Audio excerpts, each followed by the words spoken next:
Tonight, we gently open the final chapter of Master Wonhyo's long journey. This is the 8th story. Returning to the sanctuary, the completion of enlightenment. Wonhyo, the free spirit who humbled himself to walk in the lowest places of the world. Tonight, his vibrant life lays down all its burdens, returning finally to eternal stillness, to the original source. His passing was not a moment of sadness, but a peaceful completion, like a mighty river finally meeting the vast ocean and becoming one.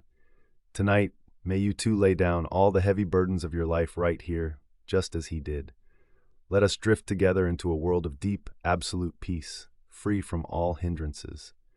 To ensure your complete and undisturbed sleep, the screen will slowly fade to total darkness after the first 5 minutes. Now comfortably close your eyes. Here is the translation of the provided text into English, without summary or interpretation. Sanctuary, Bodhimanda. Wonhyo realized that the spiritual power of the Buddhas and Bodhisattvas had manifested a sanctuary, Bodhimanda, in this very spot. It was early autumn, where wild chrysanthemums bloomed by the mountainside. A clear wind blew and the evening sunlight shone, making it a pure sanctuary, and since the crowd of 400 people were shedding blood and tears while kneeling, it was precisely the time to preach the Dharma. Wonhyo put his palms together toward the empty sky, thought of all the Buddhas and Bodhisattvas, and prayed for the bestowal of great power. Wonhyo sat in front of Bambok's grave and opened his mouth. Since the Bodhisattva has already preached the Dharma with his body and departed, what more shall I preach? If you all cut off distracting thoughts and delusions and quietly look into your own minds, you will know that all laws, myriad dharmas, are fully equipped therein, so there is nothing to learn and nothing to obtain. However, since the Buddhas and Bodhisattvas also preached the Dharma when sentient beings requested it, this body will also sing a song to awaken the minds of the various disciples of Buddha. With this introduction, Wonhyo sang a song. Mountains, rivers, the earth, and the suffering and joy of the 4 births are creations of my mind. Beans grow where beans are planted, and red beans grow where red beans are sown. Cause and effect karma, following me, is like a shadow following the body and an echo following a sound.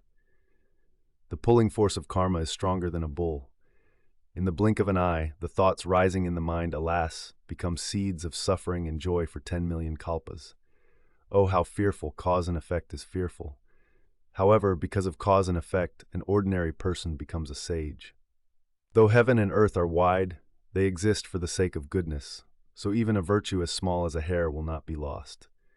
Just as drops of water gather to form a great ocean, piling up small merits daily becomes great merit. The law by which this insignificant body achieves supreme enlightenment, Bodhi, is to tread the 8-fold path and accumulate goodness. Oh, how thankful, cause and effect is thankful. If not for Sakyamuni Buddha, how would we know this good Dharma? In the Trichiliocosm, without a gap even the size of a needlepoint, he cast away his life. The hardships and asceticism he suffered were for my sake. He earnestly preached the law by which a body destined for evil paths obtains infinite bliss. It is 84,000 Dharma gates. If one enters following the gate, one will not flee, losing not 1 in 100. Oh, how immeasurable is the Buddha's grace. The 80,000 Tripitaka is all Buddha Dharma. Can there be light or heavy among them? Any sentient being who accepts, holds, reads, and recites even one sutra will surely leave the evil paths and enter the Buddha land. The merit of rejoicing for even a single thought breaks the accumulated evil of 10,000 kalpas, and faith believing in a 4-line V. RS makes one a great Dharma teacher of the 3 realms. Where the scroll of the sutra exists is where the Buddha is, and the sentient being reading the sutra is the Buddha's messenger. O sentient beings, receive and read the sutras. If there are no temples, where will the Buddha Dharma stay? If not for monk and nun, who is there to transmit the Dharma? Therefore, build temples and make offerings to the holy assembly. Wonhyo raised his voice at every stanza, sang the last 2 lines 3 times, rested briefly, and then continued. To the naked and hungry, give clothes and food. Nursing the sick and helping the weak are all the practice of almsgiving, Dana. Even if one says there is no wealth, would there be no body? Being born in this body was a primal vow to cultivate the way, so is it not a true wish to use it and cast it away for the way? When all Buddhas were in their causal stages, they gave away their countries, cities, wives, and children. How can we not give this body, head, eyes, and flesh? If one offers one's life, can there be a greater almsgiving? Not killing, stealing, or committing adultery is called keeping precepts, sila. Not hating others is called patience, santi. Diligently practicing right action and right livelihood is called vigor, virya. Holding the mind firmly, detaching from all miscellaneous thoughts and delusions, and cultivating unobstructed samadhi like the clear autumn sky is called meditation, jhana. All of these are the path of Mahaprajna Paramita. Among the 10,000 practices, which one is not the 6 paramitas? Cultivate with all your might the practice you believe in according to your capacity. Which of the 84,000 Dharma gates is not the door? Sentient beings who proceed with firm faith will ultimately achieve Buddhahood. Is there anyone who does not know the great grace of parents? But who is there that knows the gratitude of the teacher? The Buddha is the fundamental teacher, and the Bodhisattvas are the great teachers. Even if you learned one thing, respect the teacher. If not for the king, on what land would we set our feet? How could we practice filial piety or cultivate the Buddha Dharma? Therefore, it is said that the ruler, the teacher, and the father are one body. When being loyal to the king, should one spare one's life? In the path of filial piety, cultivating the way is supreme. The merit accumulated by sons and daughters saves parents of many lifetimes. Eating, wearing, and using things are all the toil of sentient beings. Bow before eating a single grain of rice entering your mouth. If you cannot repay the 4 heavy graces, can you hope for paradise? Do not forget the grace of the ruler, teacher, father, and sentient beings even for a moment. The breaths you take, one by one, are vows to repay grace. Who is a sage and who is an ordinary person? Sentient and insentient beings all possess Buddha nature. Among sentient beings manifested from one mind, where is one who is not Buddha? When deluded, one is an ordinary person. Upon awakening, one is a Buddha. Hell and heaven are created by my mind.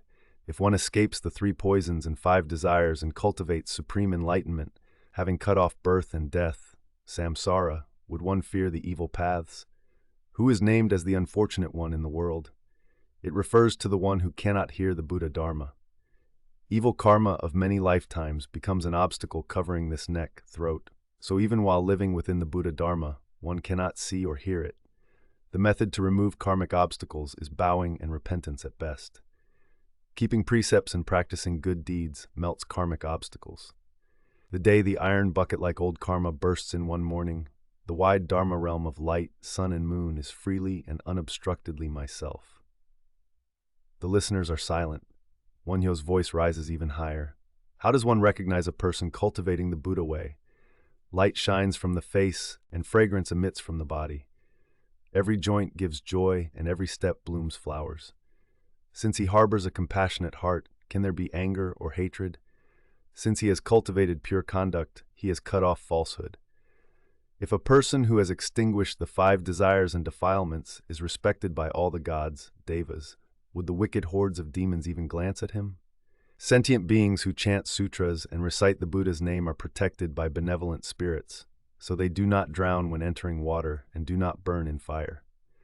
At the first thought of enlightenment, bodhicitta, of one sentient being, the Dharma realm vibrates, and even secret small deeds are recorded in heaven. What is the appearance of a house cultivating the Buddha Dharma? Can loud voices or angry looks be seen even in dreams? Since spiritual beings help and Buddhas and Bodhisattvas protect, descendants will prosper and achieve wealth and honor. What is the appearance of a country cultivating the Buddha Dharma? The people are all loyal and sons and daughters are filial. Evil spirits retreat and benevolent spirits gather, so the rain and wind are timely, the country is peaceful, and the people are secure. Since sentient beings who cultivated good karma wish to be born in this country, all superior good people gather in one place. The appearance of mountains and fields also changes face, and flying birds and crawling insects have detached from evil minds. The present world is immediately paradise. Is this not a Buddha land, requited land? Oh, how joyful, hurrah, how good! Let the Dharma drum boom and let us dance around. Finishing the song, Wonhyo danced, and the 400 people in the crowd all stood up and danced. Some clapped their hands to the beat, saying Ninunanu Niliri. Silla people like dancing. After the dance ended, Wonhyo said, "Now let us all go." Today, the funeral of Bambok's mother became an occasion, and a round of sanctuary appeared here. This is all the great vow and great spiritual power of the Buddhas and Bodhisattvas. Now, with the intention of repaying the Buddha's grace, let us gather our voices, chant the Buddha's name, and march. And he took the lead, saying, Namu Amitabha, homage to Amitabha Buddha. The beggars followed behind Wonhyo first, responding, Namu Amitabha. The monks followed behind the beggars. Wonhyo led the crowd into the capital city. The sound of 400 people chanting Namu Amitabha together shook the city. Wonhyo led the crowd and toured through large temples like Hongyunsa and Bunwangsa, and the streets lined with houses. People all came out to the roadside to see this rare spectacle. Some people joined the procession chanting together, but others said Wonhyo was defiling Buddhism. They cursed Wonhyo whenever they met people. Because of this, some monks slipped away from this procession. The evening bells began to toll from the 880 temples in the capital. It is the bell telling the sentient beings who were weary throughout the day to rest in peace. Wonhyo stopped walking and put his palms together, and the group did likewise. Hearing the bell sound, they think of the Buddha Dharma. It had already been over half a year since Wonhyo stayed at Bambok's house. Autumn and winter passed, and spring returned. Since Bambok died, Wonhyo became the leader of the beggars. The beggars obeyed Wonhyo's words just as they listened to Bambok's words. As beggars, they even did difficult work that they would rather die than do, if Wonhyo decided it for them. The fundamental illness of beggars was a dislike of work, that is, laziness. There were various levels among beggars, but among them, a beggar named Maeleongi hated moving his body at all. He had yellowish hair, was tall, and his limbs played separately. At a glance, he looked like a lazybones, but he certainly did not lack mental function. Not only did he not lack it, but his speech was logical and he had wisdom, occasionally thinking extraordinary thoughts. However, he was incredibly lazy. Unless someone kicked him, he would sleep indefinitely and would not think to brush away flies or mosquitoes landing on his face.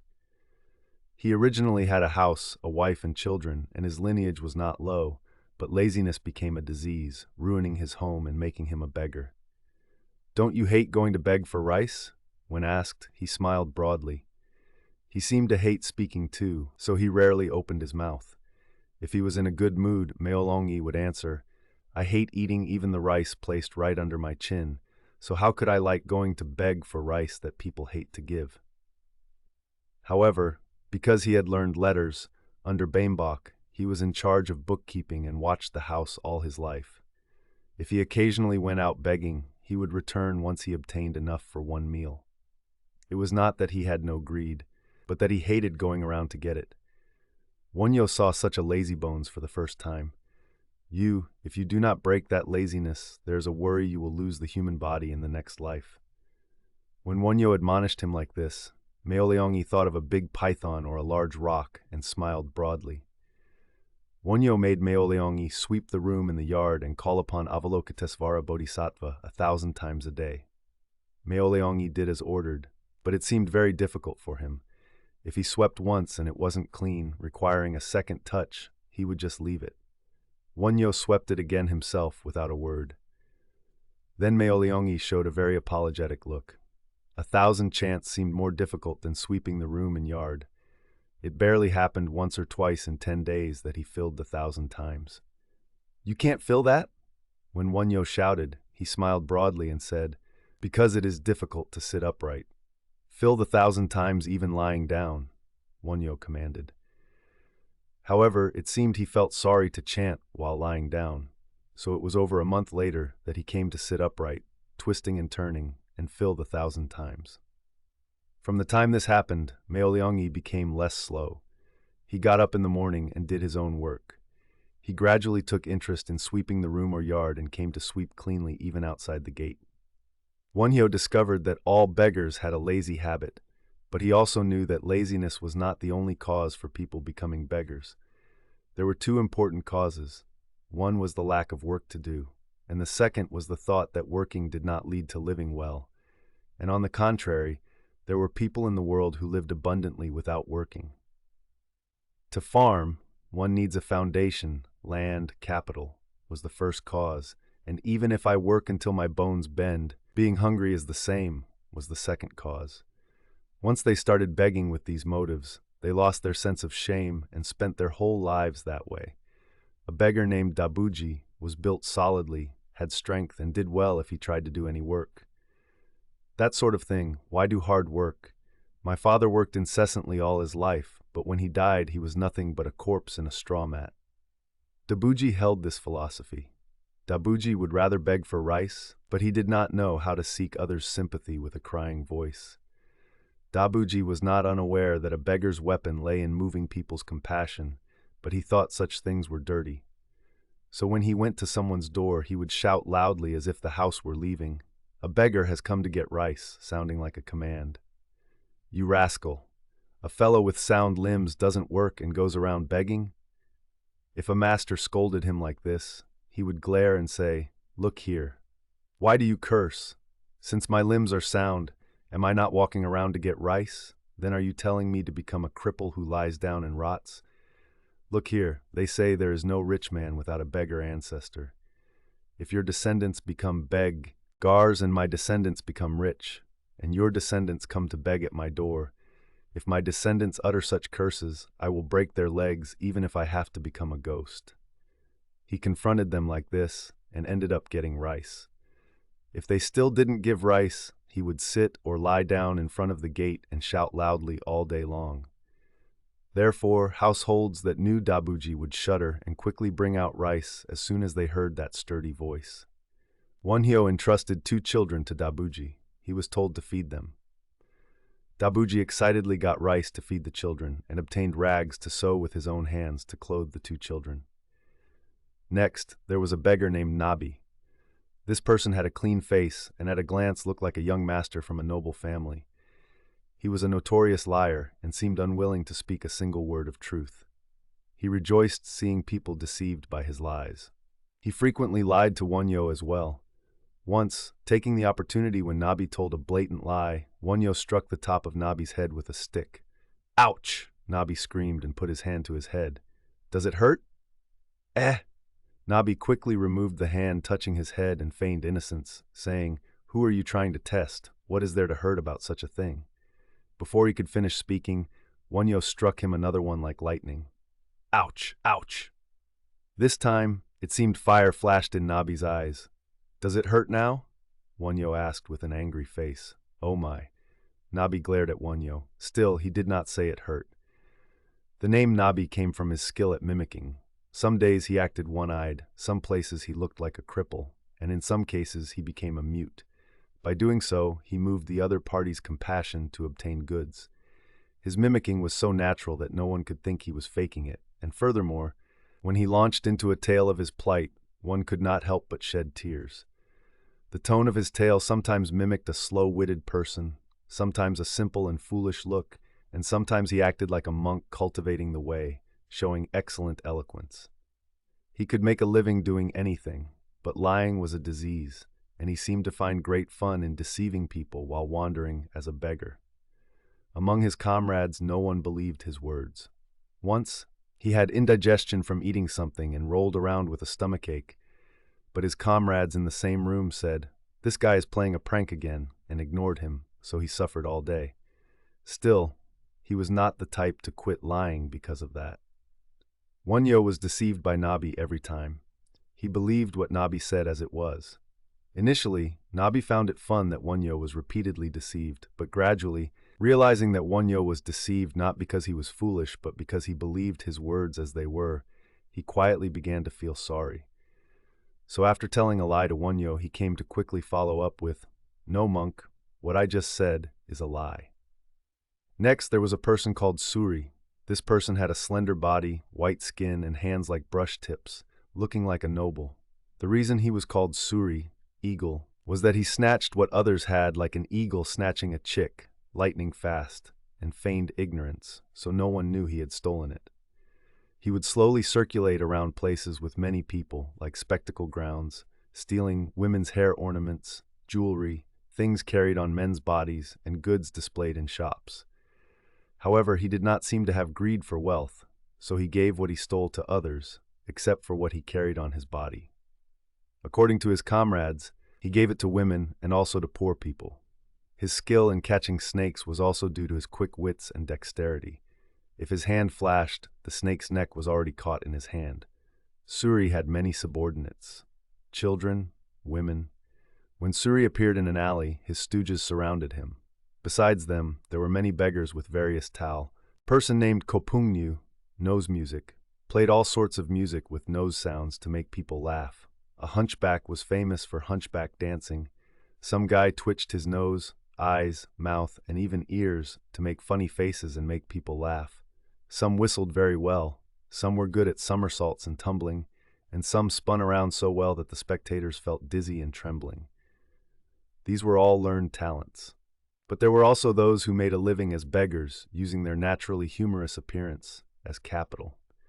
For example, a man over 40 with a beard but only the height of a 5-year-old child, a woman without a nose, one with both arms missing and only legs who painted with a brush in his foot, a person with a hunchback in front and back, one with a head like an hourglass drum and a face with eyes like needle points, one who shook his limbs trembling whenever he tried to walk, one whose neck was crooked so he walked sideways to go down the road, a bearded woman.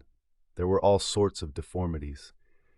These people could obtain goods without special talents. Anyway, the 200 or so family members who became Wonhyo's subordinates were all people with a unique corner. These crowds were grotesque when taken one by one, but when tens of them gathered together and made noise, it was hard even for Wonhyo to suppress laughter. Moreover, when leaving to beg in the morning, they all painted mud and soot on their faces to draw people's attention. And before leaving the house, they practiced the talents they would show that day.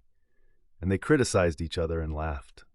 Them sitting blankly in the sunny spot, dressed like this, was to think about where to go and what talent to display today.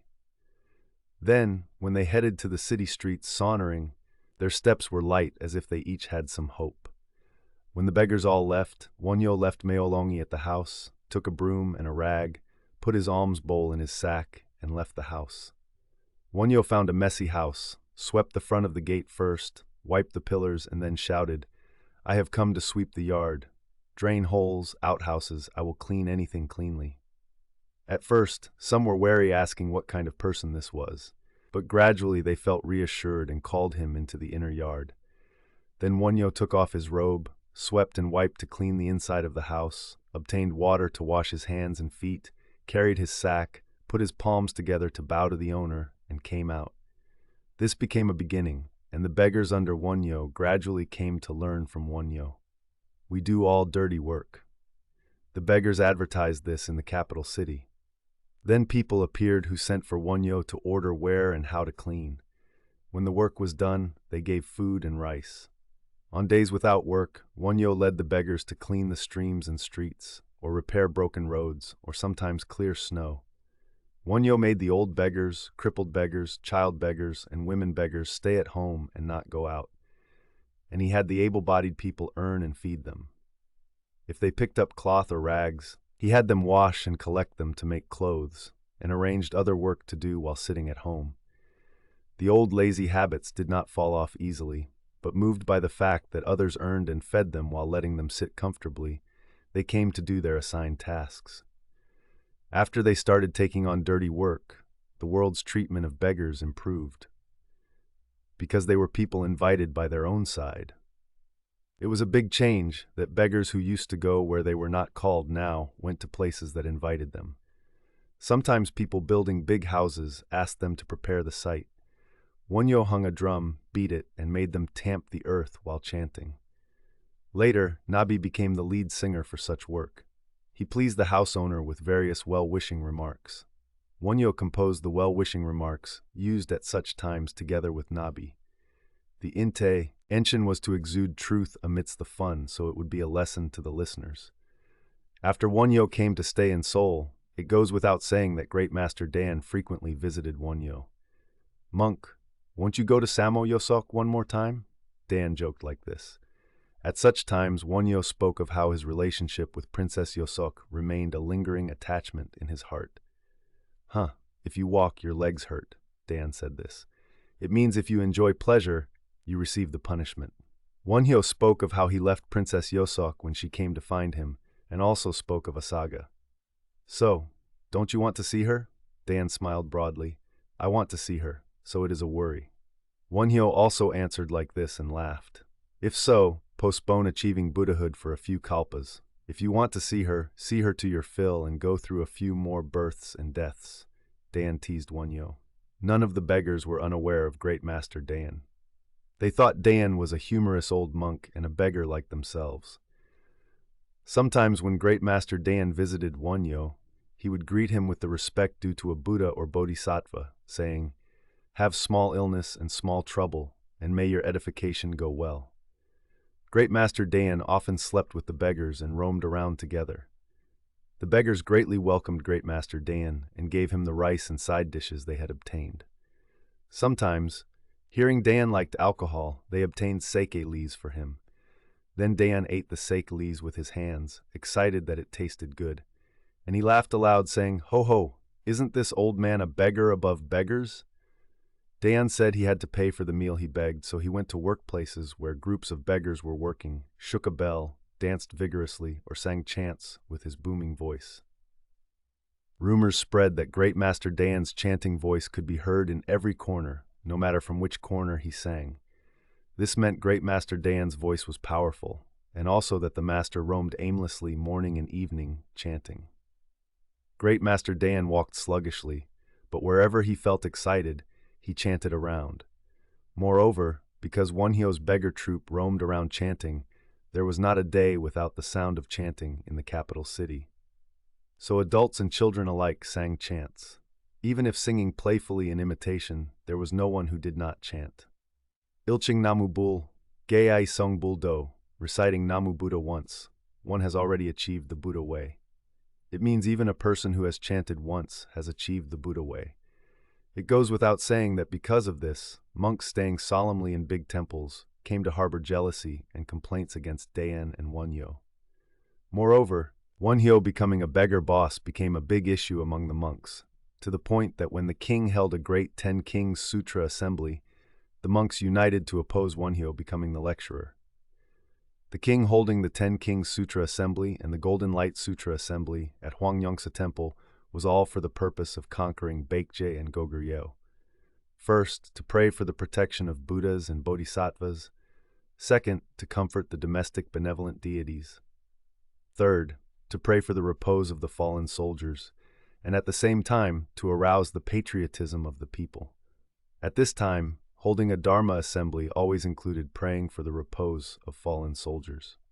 The king hoped to request Wonhyo for the sermon on the 10 Kings Sutra or Golden Light Sutra, but since all high-ranking monks, including Jajang and Hietong, unanimously opposed Wonhyo, the king could not insist. They dared not call Wonhyo a rule-breaking monk in front of the king, but opposed Wonhyo becoming a Dharma master by saying he had become a boss of snake catchers, beggars making a living by killing, and that young monks and the general public sentiment did not favor Wonhyo. Also, some said Wonhyo was already not a monk, but a layman, so he could not preach the Dharma to the 4 groups of Buddhists in a temple.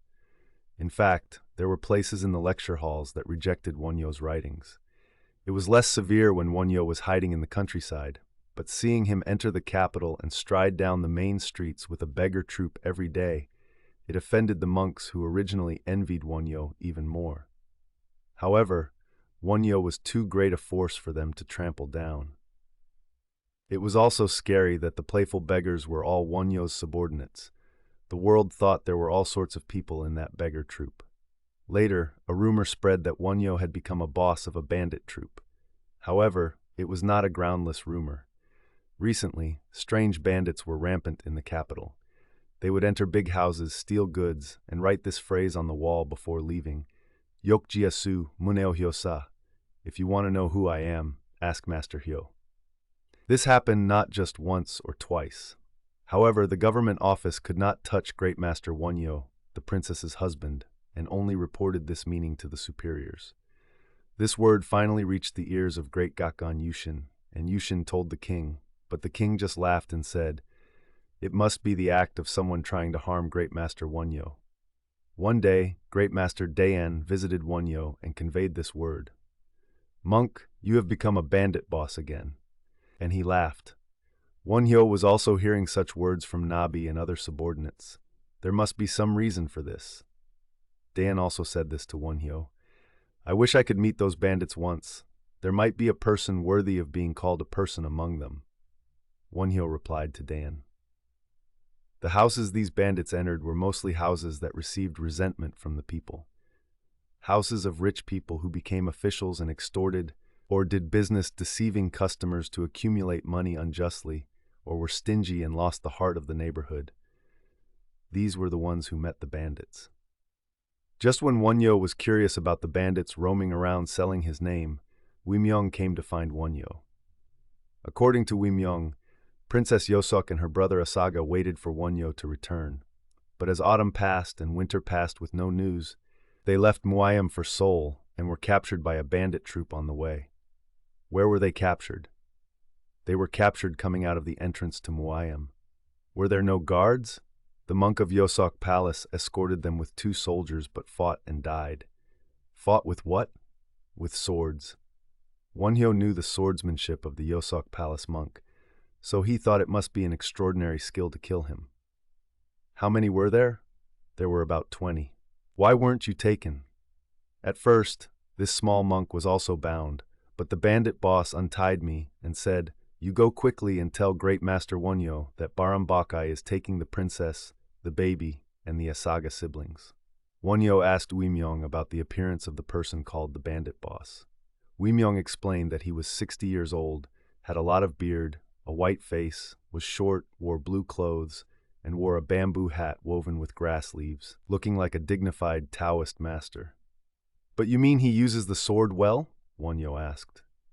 At first, he stood behind and his young subordinates fought the monk, but seeing his subordinates die by the monk's sword and others being pushed back, he drew a not-so-long sword and fought lightly as if suppressing the enemy, essentially flying. "Surrender now. I hate to smear your blood on my sword." When the monk didn't listen to the boss retracting his sword and saying this, and provoked the fight, the monk was cut into 2 pieces diagonally from the right shoulder to the left flank before anyone knew when he was hit. Wimyong twitched his face recalling the situation then. "So you were trembling." At Wonhyo's words, Wimyong bowed his head in shame. "Go down and Murat, sweep the yard." Receiving Wonhyo's order, Wimyong took off his outer robe, hung it up, took a broom, and went down to the yard. Wonhyo had someone throw a live snake in front of Wimyong's feet. The snake raised its head towards Wimyong. Wimyong threw the broom, screamed "Ack," and stepped back. "Grab the head," Wonhyo shouted. Wimyong reached out desperately and followed the snake. The snake, driven into a corner, lunged at Wimyong. Wimyong grabbed the snake's neck. The snake wrapped around Wimyong's arm before he knew it. The snake's tail made a sound and trembled. Finally, the snake suffocated and went limp. Wonhyo laughed and nodded. Wimyong bowed before Wonhyo and cried. "What did you see?" Wonhyo asked Wimyong. "The monk's grace is like Mount Sumeru." Tears flowed from Wimyong's eyes. What had he been afraid of? What on earth had he cherished to be afraid? Wimyong felt as if the iron chains binding his body had snapped. There was nothing scary in the world. He felt free and unhindered. Wonhyo entrusted Boensa Temple to Wimyong and left to find Baramboki. Baramboki was commonly called Baram, wind, and was a famous bandit throughout the country. All big mountains below Tabaxan were his lairs, so no one knew his dwelling. It seemed there were many of Baram's stooges within the capital city, but outsiders could not know who was who. Wonhyo left blindly. However, Wonhyo had this confidence, that Baram taking the princess's party and releasing Wimyong to convey the message to Wonhyo meant he surely wanted to meet Wonhyo.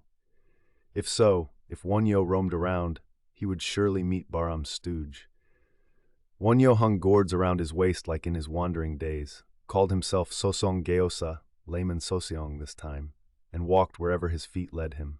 He thought if Baram took the princess's party, he would not have gone far. So Wonhyo walked towards Ilseonju.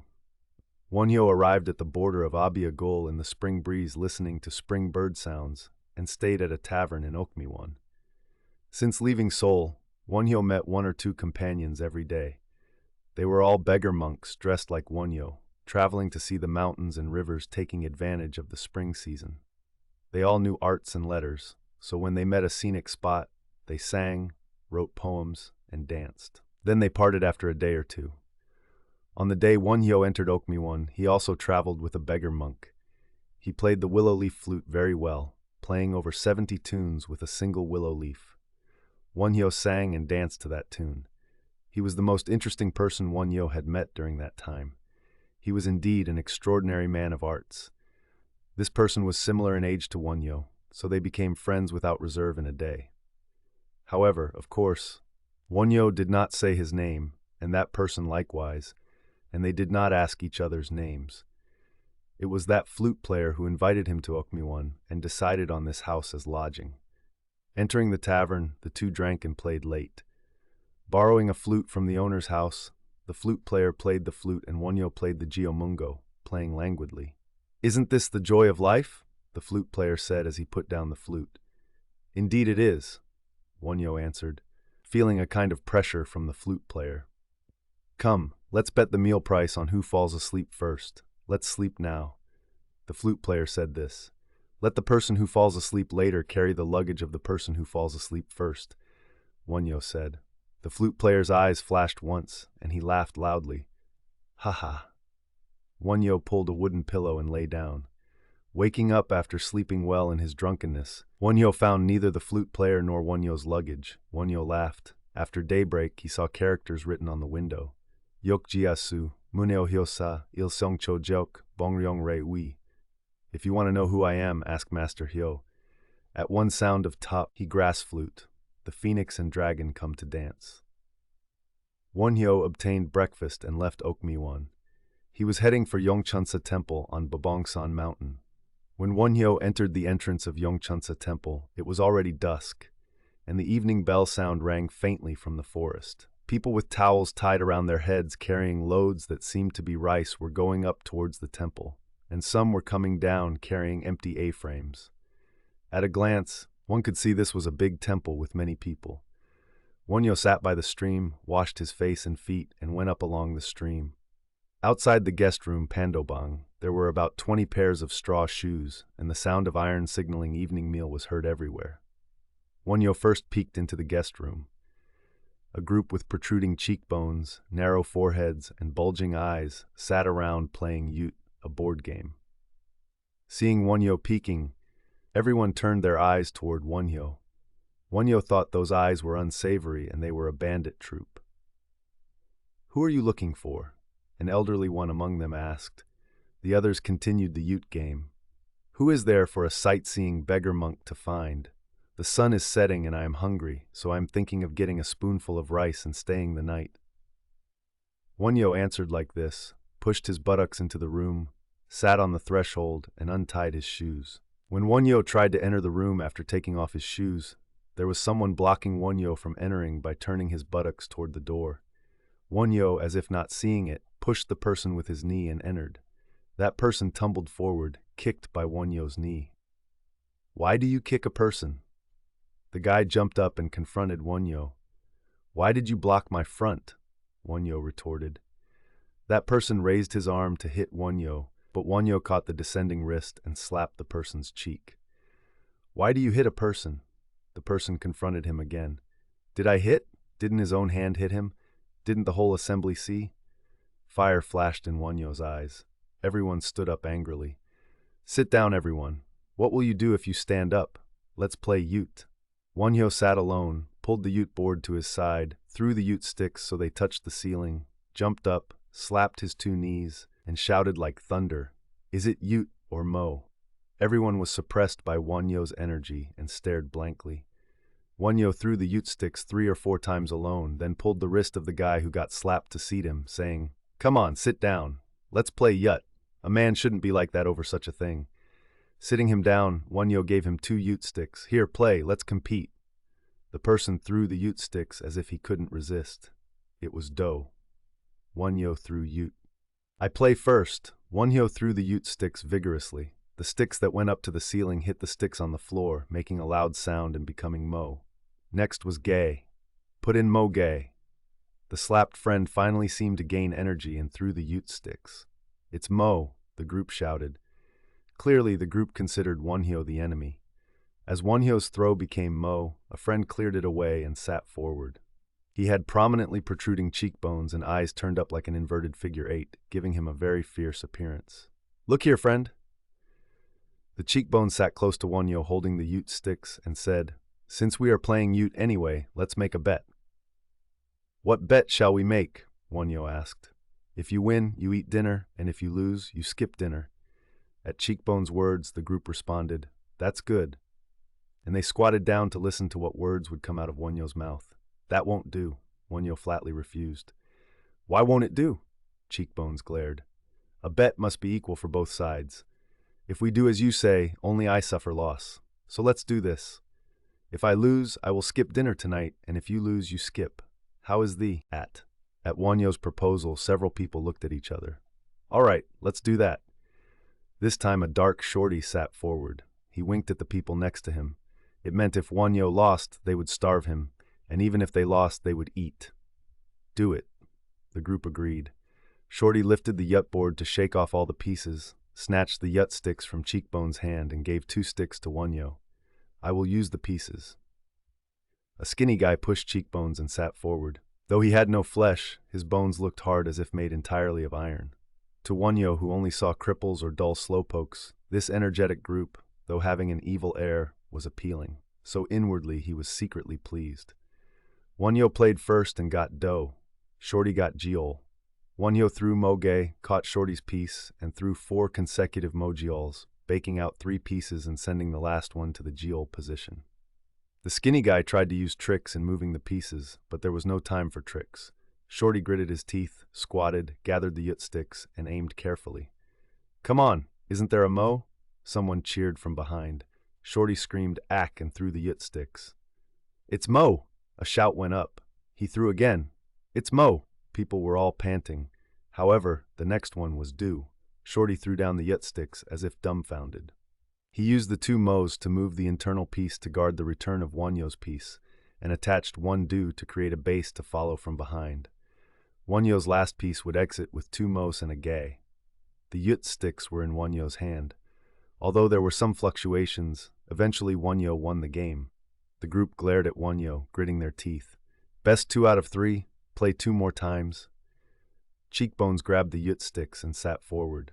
No. Would a real man go back on his word? I lost. Shorty sat back. Food came in. A large wooden bowl was filled with steaming white rice, and a black earthenware bowl had soup still making a boiling sound. The room was filled with the fragrance of rice and soup. People automatically took out their own alms bowls from the shelf and placed them in front. First, a large water jar circulated, and everyone received a bowl of water. Next, a person holding a large spatula carried the rice bowl around and scooped rice. He measured the rice this way and that with the large wooden spatula, scooped 1 scoop into the bowl, and the fresh rice fragrance pierced the nose. Then he put it into the next person's bowl. The soup was the same. He scooped a generous amount of soup with a large wooden ladle and poured it into the soup bowl. Then the smell of vegetable soup wafted up strongly. There was no alms bowl in front of Wonhyo. Wonhyo's bowl had been stolen by the grass flute the night before. You don't even have an alms bowl? The monk distributing food said. My chief disciple carried my alms bowl and already arrived at Yongchunsa.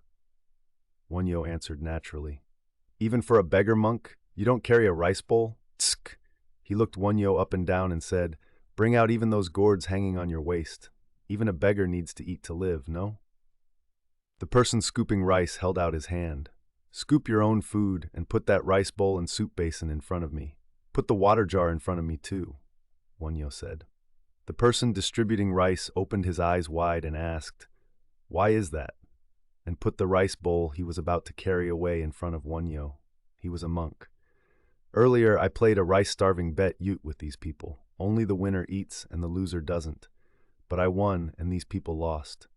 So, I am the only one to eat rice, and those friends over there only get to smell it and drink water. Seeing as these gentlemen seem to be heroes of the world, surely a real man wouldn't go back on his word. Look here, put that soup bowl here too. Put the water jar here.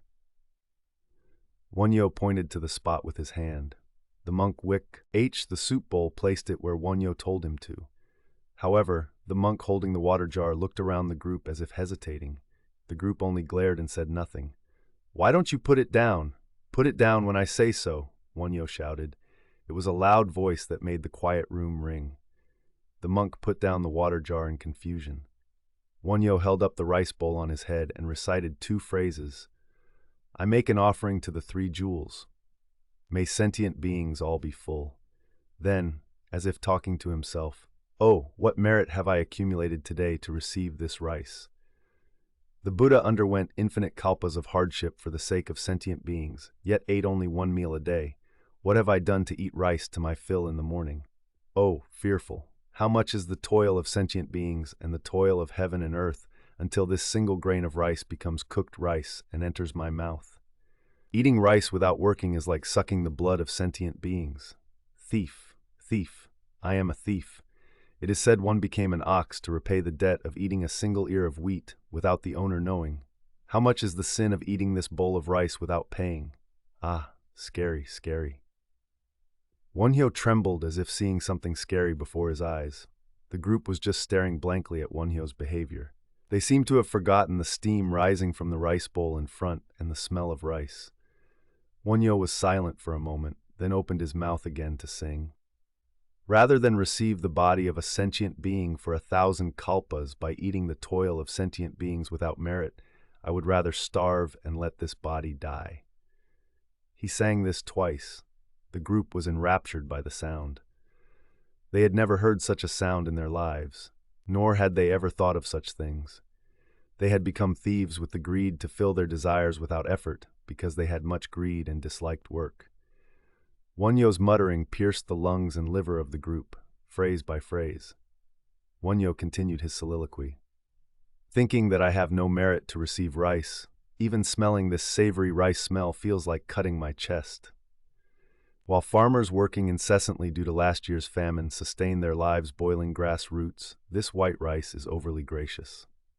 Wonhyo lifted the rice bowl high, held it toward the outside of the door, and said, "Starving sentient beings, smell the rice at least." The steam from the rice bowl rose into the air as if leaving for the starving sentient beings. Wonhyo put down the rice bowl, then lifted the soup bowl high and said, "Here, smell the soup too. This year, may the 5 grains be abundant so you can eat your fill."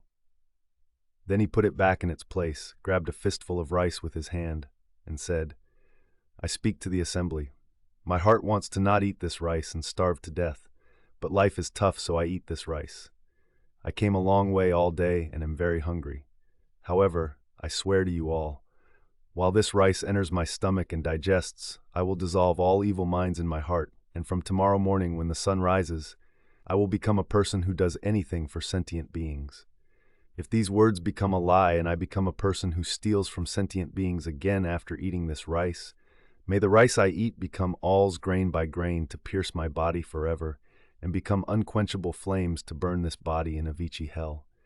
May the Buddhas and Bodhisattvas, the gods of heaven and earth, and the various heroes here prove my vow." And he put the rice in his fist into his mouth and chewed it deliciously. After eating rice with his fist, he lifted the soup bowl, drank the soup, and after doing this several times, thankful, seeing my belly full, new energy comes out. And this time he lifted the water jar and drank in gulps. Then Wonhyo smacked his lips in satisfaction. Only then did the people come to their senses and look down at their rice bowls. The skinny guy blinked his eyes, as if scheming something, but Shorty remained perfectly still with his mouth shut tight. He was determined to keep a real man's word. Other people glanced at each other, only watching for cues. If anyone ate first, they would follow and eat. The monks distributing rice and soup just stared blankly at this strange spectacle.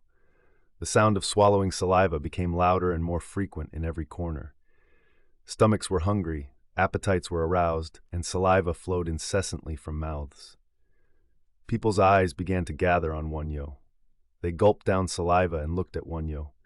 It was because they felt this problem would only be solved if some words fell from his mouth. In the middle of the room, Ute sticks were still lying, and two pieces that had stopped while following Wonhyo's horse on two paths were still on the board. One was a nalgwing and one was a sokyut. Wonhyo pretended not to see the gazes of the people, placed his two hands on his knees, and swayed his body leisurely. Should I eat after swearing that I will not produce evil minds and will work well after eating this rice? Cheekbones thought this, but the words did not come out of his mouth. Wonhyo thought it unexpected. He was surprised and pleased that these people kept their word this much. He wanted to say, "Come, eat quickly," but he wanted to see how much self-control and restraint they had, and how they would eventually solve this problem. He also worried they might commit violence against him, but if that happened, it seemed he could know their true hearts and give them an opportunity to realize the way. The sound of them swallowing saliva grew louder. Adam's apples were seen moving up and down. They moved their empty mouths. They looked down at the rice and then looked at the empty air. It seemed they couldn't bear to look at the delicious rice. A growling sound came from Cheekbone's stomach. Cheekbones closed his eyes tight and swallowed saliva once. Shorty sat quietly looking at the empty air with his eyes focused like a meditating monk. Wonhyo could not bear it anymore. Continuing this scene longer seemed to go against compassion. Being hungry was difficult, but having food in front and not eating was even more difficult. The skinny guy moved his Adam's apple a few times and blinked his eyes this way and that. However, no one responded to his signal. Shorty rather glared at the skinny guy. Wonhyo was even more grateful for that. "I will say a word to everyone." Wonhyo bowed politely with his forehead to the ground and spoke. "You are indeed people of loyalty. Since you keep the words spoken in jest so sincerely, it is clear you are people born with vows to do many good deeds in this life after cultivating the way in previous lives. Now this person has one request to ask of you." "What is it?" "Even if you decided to skip dinner, please stop and eat. Even if you eat now, I think it is not breaking the promise.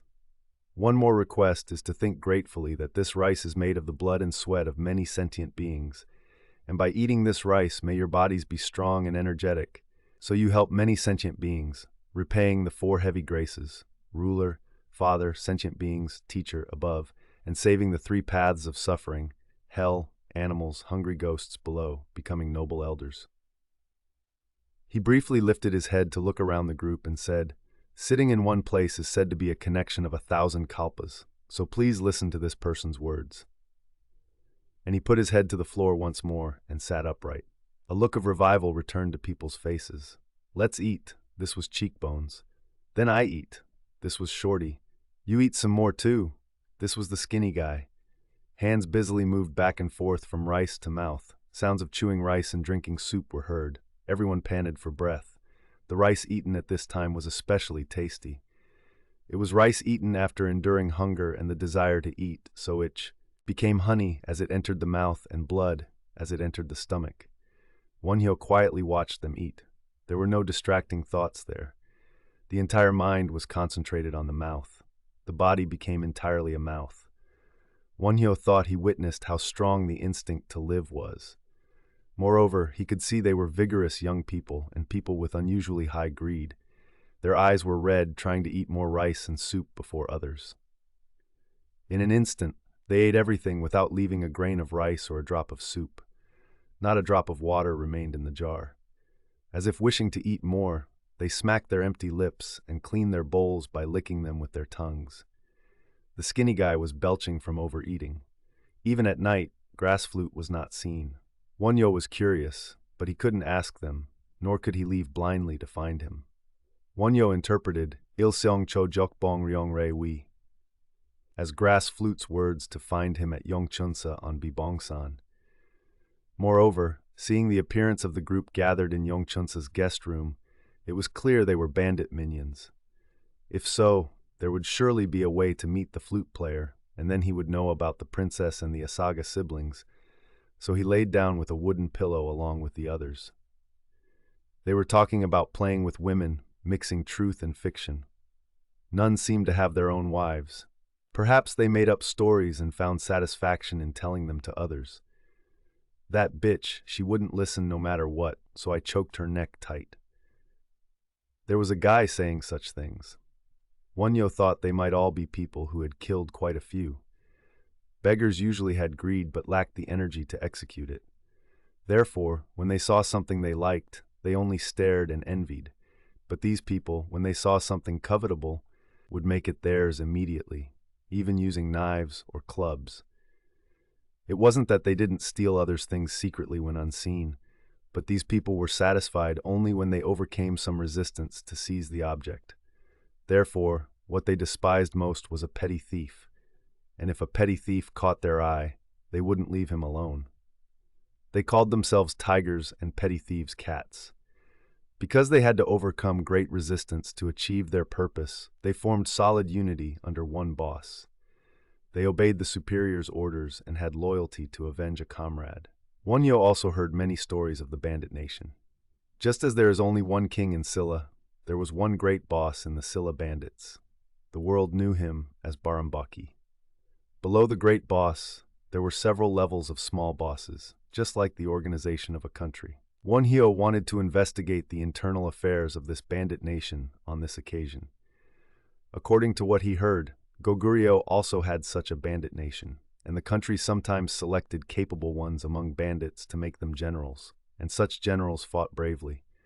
Also, Goguryeo reportedly used beggars to send them into Silla and Baekje as spies. However, he hadn't heard of a small country like Silla using such things. Wonhyo thought about whether he could use that beggar troop and this bandit troop for state affairs, and also thought that if a guy like that shorty entered the Buddha way, he would surely become a powerful monk and do great things. As the people's obscene talk gradually decreased, people's snoring increased one by one.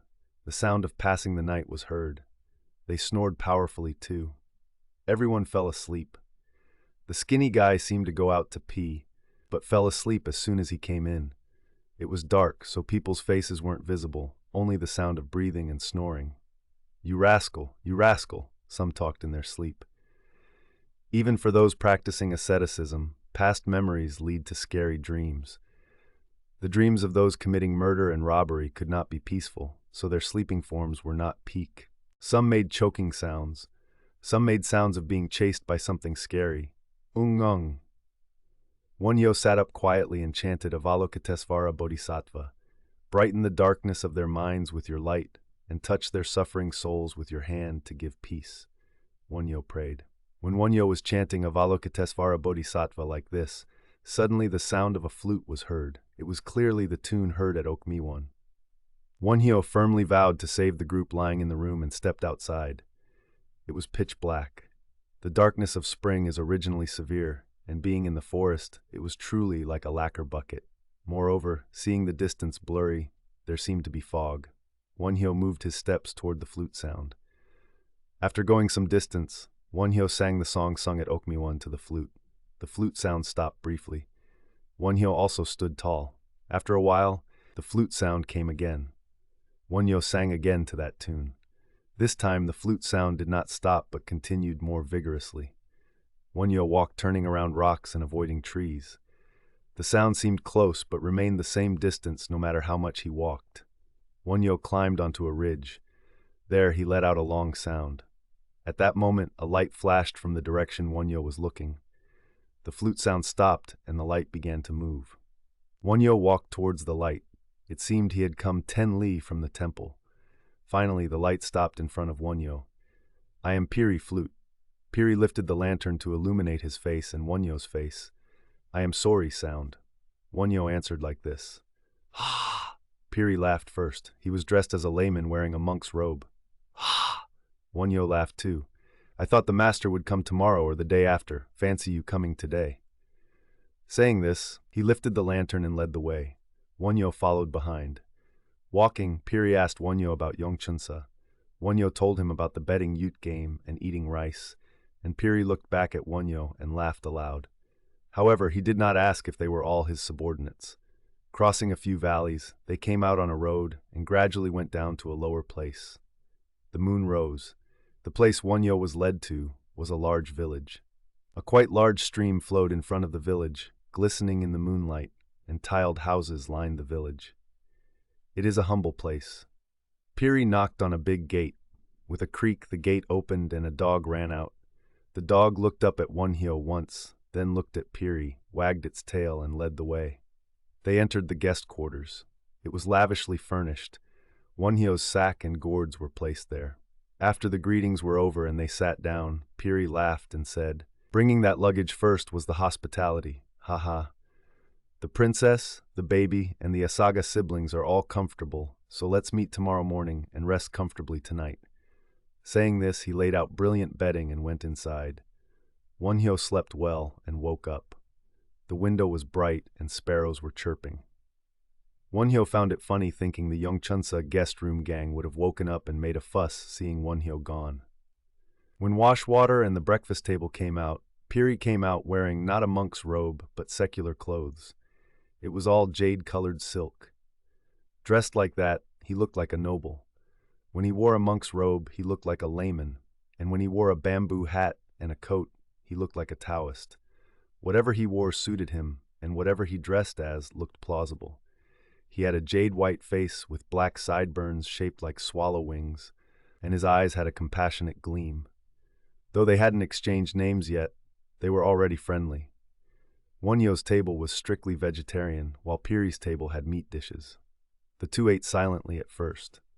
Piri glanced at Wonhyo as if wanting to say something. Wonhyo also wanted to ask about the princess's party, but couldn't find an opportunity. "Great Master Wonhyo." Piri opened his mouth first to ask. "I am not Great Master Wonhyo, but layman Soseong." Wonhyo answered like this.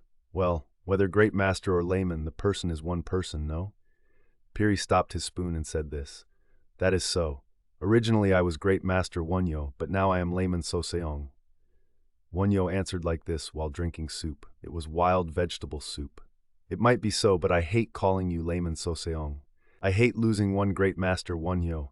That aside, you must have guessed what kind of person I am and where this is by now." Piri smiled. "Since you play the flute well, I named you Piri, flute, and I think this village is a lair where people like you live." At Wonhyo's words, Piri suddenly changed color, threw his spoon on the table, and glared at Wonhyo, saying, "No, what kind of talk is that? Lair? The master is senile. Don't you know the word lair, sogul? A place where flying beasts live is called so, nest, and where crawling beasts live is called gul, den. So generally where beasts gather and live is called a lair. Since bandits are viewed as beasts, the place where bandits gather is called a lair. Just as where people gather is a village, where spirits gather is a shrine, and where monks gather is a temple. If I spoke the truth, you have no reason to be angry. Then what should I call it?" Wonhyo smiled broadly. Piri withdrew his anger slightly and straightened his body to assume dignity. "Do you know why the master came here?" "There is no reason I don't know why I came. I came to find my family and disciples captured by a bandit troop." "Came to find? You think you can take them as you please?" Piri shut his mouth as if to say it won't happen. "Who can stop me from taking my wife and my disciples?" Wonhyo's voice was loud. "Great Master Wonhyo may have great spiritual power and a high name, so you roam the world without hindrance. But once captured in a bandit's lair, it will be difficult to be released easily." "Ha ha ha ha. There was a time Princess Yosok locked me up in Yosok Palace for 3 days, but in this vast Dharma realm, there will be no one who can stop Wonhyo again. Ha ha ha ha." After laughing to his heart's content, Wonhyo beat the table with chopsticks to the rhythm in excitement and sang long, "Il che mue in, il do chol sang sa." A person unhindered by anything exits birth and death in a single path. Meanwhile, Piri remained motionless like a fossil, not even moving his eyeballs. After singing to his heart's content, Wonhyo poured water into his rice bowl and scooped large spoonfuls into his mouth. Piri felt unbearable insult at Wonhyo's audacious manner. "Even if I kill Wonhyo, killing or saving Wonhyo depends on my hand." Piri threatened like this. However, the voice could not stretch out. Wonhyo stared at Piri for a moment, then, "Ha!" He laughed loudly, causing the rice and chewed side dishes in his mouth to spray out, hitting Piri's face and whole body countless times. Some stuck and some fell to the floor. Piri could not calm his mind, looking like someone spun around. Piri, who was confident that he had experienced all sorts of hardships and polished his body and mind to the limit, was facing such a case and such a person for the first time. After laughing for a while, Wonhyo said, "Oh, all that rice stuck to your face, too bad." And he thrust his arm out to wipe Piri's face from forehead to chin. Piri struck Wonhyo's arm hard enough to break it, but Wonhyo's arm returned to its place in an instant, and Piri's arm hit his own table, overturning the soup bowl, wetting his knees, and filling the room with the smell of beef. Piri felt even more trampled by Wonhyo. "Gee, with that skill, how would you kill Wonhyo? Trying to hit Wonhyo, you hit your own soup bowl. It's a good thing others didn't see, or you would have faced great embarrassment. Come, quickly ask for another bowl of soup and rice. Not just soup, tell them to reset a table.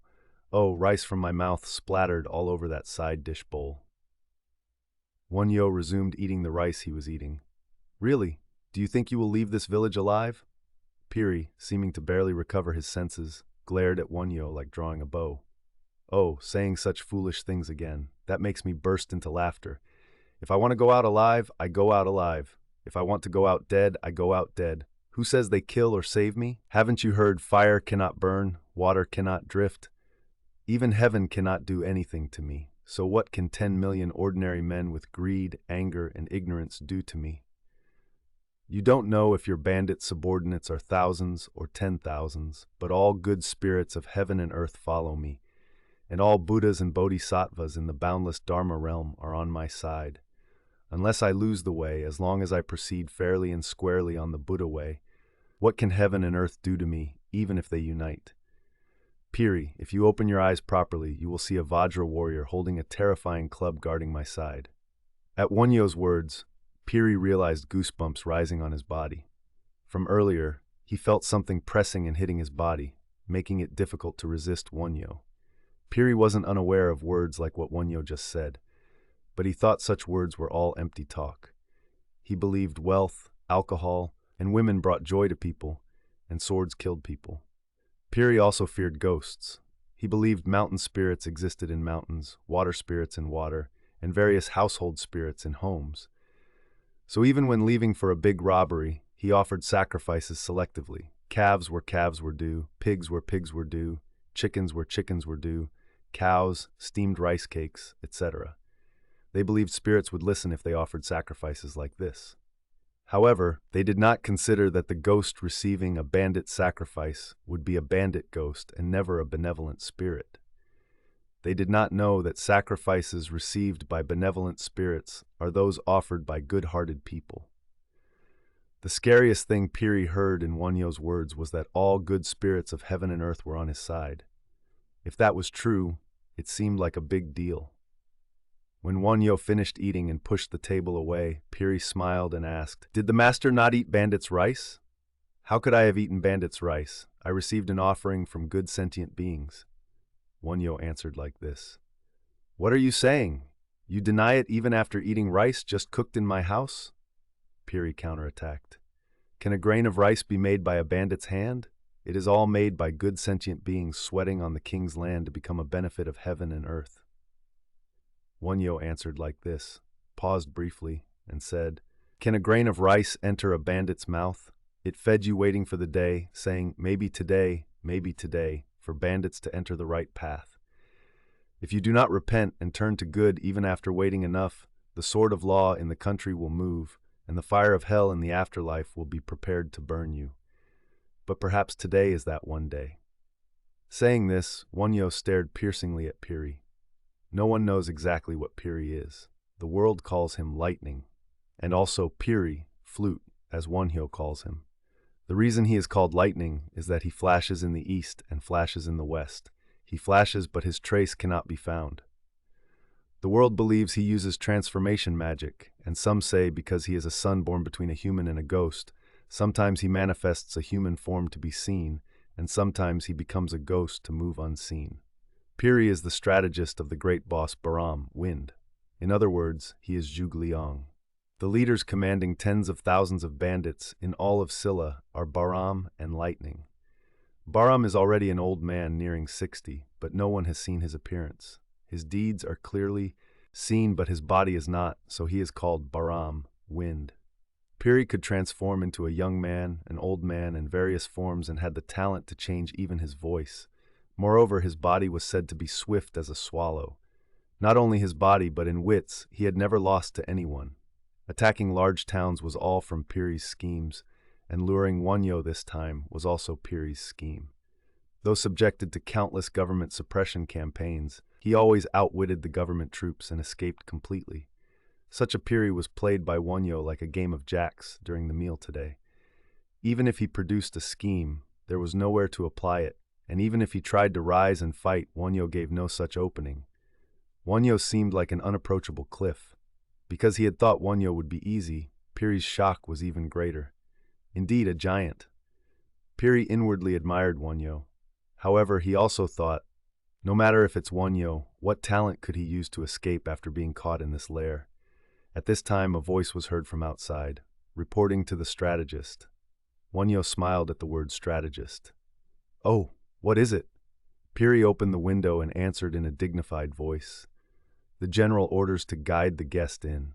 The person wearing a red coat and a felt hat reported. Wonhyo knew this group had created ceremonial forms and was mimicking what was done in government offices. "Oh, report that we are coming immediately." Piri sent the messenger back with these words and urged Wonhyo, "Come, get up." "Where are we going?" Wonhyo asked. "We are going to where our general is." Piri tried to show authority. "By general, do you mean the one called Baram?" "That is so. He is the one the world calls Baram. There is nowhere under heaven he does not go. But just as shaking tree branches are seen, but the wind's body is not, our general is called Baram by the world because his traces are seen, but his body is not." Wonhyo followed Piri. Coming out of the village, they went up a small stream for a while to a small pass, and over the pass was a large house with old pine trees and zelkova, ash, and scholar trees with fresh fluttering leaves. Even at a glance, it seemed to be an old house several hundred years old. "That is the house," Piri told Wonhyo. "Oh, a very old house." Wonhyo stopped at the top of the pass. "Old indeed. It is a house older than our Silla nation. It has been there since the time of Sangaganga, Jinhan," Piri said boastfully. "Since Sangaganga?" Wonhyo was surprised. "Yes, I will tell you the history of the bandit nation, so listen." Piri chose a rock and told Wonhyo to sit. At the mention of the bandit nation's history, Wonhyo smiled broadly. Piri began the explanation. "The existence of bandits in the world is just like the existence of monks in the world." This was the first word. "What does that mean?" Wonhyo asked, truly surprised. "Great Master Wonhyo doesn't know that far." Piri laughed as if he had won once. "Bandits and monks are the same?" Wonhyo recited it once more. "Listen. Among people in the world there are many intermediates. They dislike bandits, dislike monks, but sometimes think of stealing, sometimes think of becoming a monk, yet end up living their lives neither as monks nor bandits. These are the intermediates. The world is made of such intermediates." Piri watched Wonhyo to see if he agreed or disagreed. "Right. Your words are correct." Wonhyo expressed agreement. "But if by chance one steals first, one becomes a bandit. And if one acts as a monk first, one becomes a monk. Once one steals, one becomes a bandit for life. Stealing makes one a sinner. Being a sinner makes one flee. Fleeing leaves no choice but to steal. Monks are the same, no? Great Master Wonhyo married Princess Yosok and acts as a layman. But is the world like that? You are still Great Master Wonhyo, so bandits and monks are the same. Ha! Isn't it so, Master? Regarding this, Wonhyo did not express agreement, so he changed the subject. By the way, what does it mean that the history of the bandit nation is older than the Silla nation? Ah, you don't know that either. There are bandit bees among bees, and bandit ants among ants. From the time people started living in this world, bandits also started existing. When Mahan, Jinhan, and Byeonhan were formed, the bandit nation was already formed. Speaking of the first boss of bandits in our Silla nation, it was a man named Mangnan. According to tradition, he studied under the same teacher as the founder Park Hyos. Then when Park Hyos became king, Mangnan went into the mountains and became a bandit boss. When the founder asked him to come out and govern the country together, Mangnan replied, "You govern the good people, I will govern the evil people," and did not go out. Indeed, that makes sense. If there is no one to govern those many bandits, can a nation stand? Isn't it so, Master? Piri stopped talking again and watched Wonhyo's reaction. Govern bandits? How does one govern them? Do bandits also have laws and a way? Should someone like Great Master Wonhyo say such things? Don't you monks also receive the rule of Buddha's law, even if not the king's law? Bandits are the same.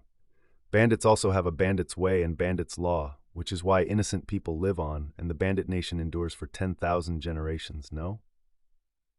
Piri boasted. Let's hear that bandit's way. Wonhyo raised his eyebrows as if interested. I will tell you the bandit's way, listen. First, do not steal from the poor. So, Wonhyo closed his eyes to listen attentively. Second, do not touch the country's things. Right, that is loyalty, Wonhyo replied with eyes closed. Third, do not steal the wealth of upright people. That is righteousness. Fourth, do not steal from a sleeping person. What is that? Wonhyo opened his eyes. Didn't it say not to kill sleeping beasts? Killing with discrimination. Right, it could be what you monks call compassion, but we consider such acts as petty thievery and despise them greatly. Piri showed genuine contempt for petty thieves on his face. Next, Wonhyo urged. Fifth, do not steal a load someone is carrying alone. Next, do not rape a married woman. Do not rape a chaste widow. Are there only those 6? Wonhyo opened his eyes. A magpie chirped on an old pine branch. How is it? The laws of our bandit nation are quite something. These are laws passed down for thousands of years. Piri said this and stroked his beard. Then what goods do you steal? Wonhyo looked at Piri's eyes. They were very shining eyes. Officials who receive resentment from the people, rich men who receive resentment from the people, and things from people who have so much that taking a little is okay. We target these. Once we target, they cannot escape. Piri showed authority. Do you also kill people? We surely kill those who hinder what we intend to do, but we do not kill innocent lives, and on the contrary, there are many cases where we help the poor and pitiful. Steal to help? Wonhyo laughed. That's right, we don't intend to become rich. It is to take from the haves to feed the have-nots. A butterfly flew in and landed on Piri's hat. What do you do to those who break the law? Wonhyo asked. If light, rebuke. If heavy, flogging. If heavier, expulsion and circulating a notice so no one contacts them. If very heavy, killing them. It is like the country's law. If anyone betrays our inside to the government, we slaughter that guy's whole family. However, if captured by the government and punished alone without confessing, we take good care of his wife and children. So Great Master Wonhyo should become our ally once you leave here. Otherwise, we will follow you anywhere to take revenge. Once the general's order is given, there is no escape. Piri glared at Wonhyo with threatening eyes. Well, even I, F the bandit horde, all stick together. Could they touch a single sleeve of Wonhyo's robe? Ha ha. Wonhyo laughed loudly. At Wonhyo's words, Piri's face changed color. His lips trembled blue. Don't brag. I hear Wonhyo's fame vibrates through the world, but in our eyes you look like nothing but a beggar monk. If you beg, please save me, maybe, but if you make a mistake, you won't cross this pass alive. Cutting the throat with a sword instantly is a light punishment. We could bury you alive, skin you alive, and dismember you. Since the master's body is big and has much flesh, we could roast you whole on a wood fire for drinking snacks, and if worse, your wife and children in front of your eyes. Piri stopped talking abruptly.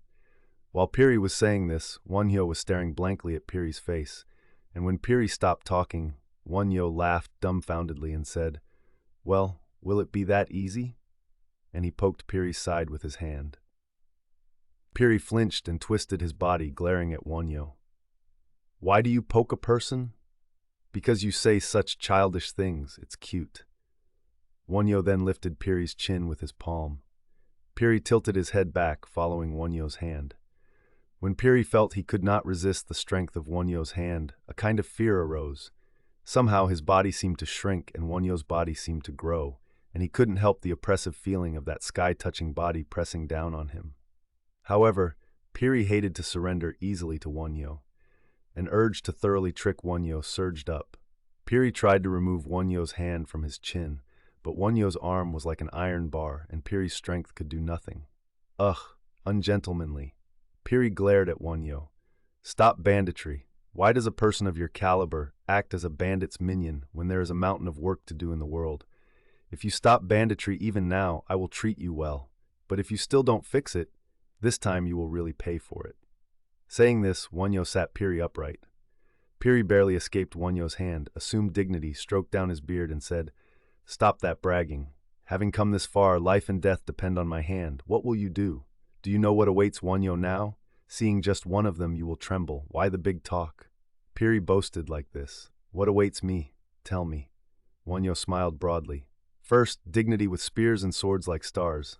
Next, a torture rack for flogging and twisting legs.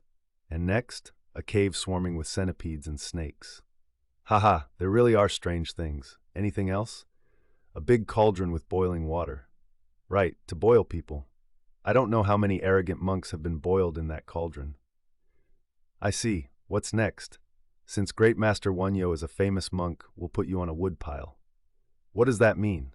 Don't monks like burning? Since Great Master Wonhyo has high virtue, if cremated, many sarira will come out." "Right, burn me and steal my sarira." "Ha ha ha!" Wonhyo held his belly and laughed. "Why laugh? No matter how great Wonhyo is, if put on a woodpile and set on fire, you burn. Is there any other way?" Piri smacked his lips resentfully. "Well, we have to see who burns. If heaven is old, Wonhyo will burn, and if heaven is still in its right mind, the bandit horde will pay. Anyway, let's go. I must meet your boss and talk. What use is wrangling with a minion like you?" Wonhyo stood up first and went down the pass toward the boss's house. Piri followed behind, feeling awkward. "Tsk! I've never seen such a brazen guy in the world." Piri muttered so Wonhyo could hear. Water sounds and bird sounds were loud.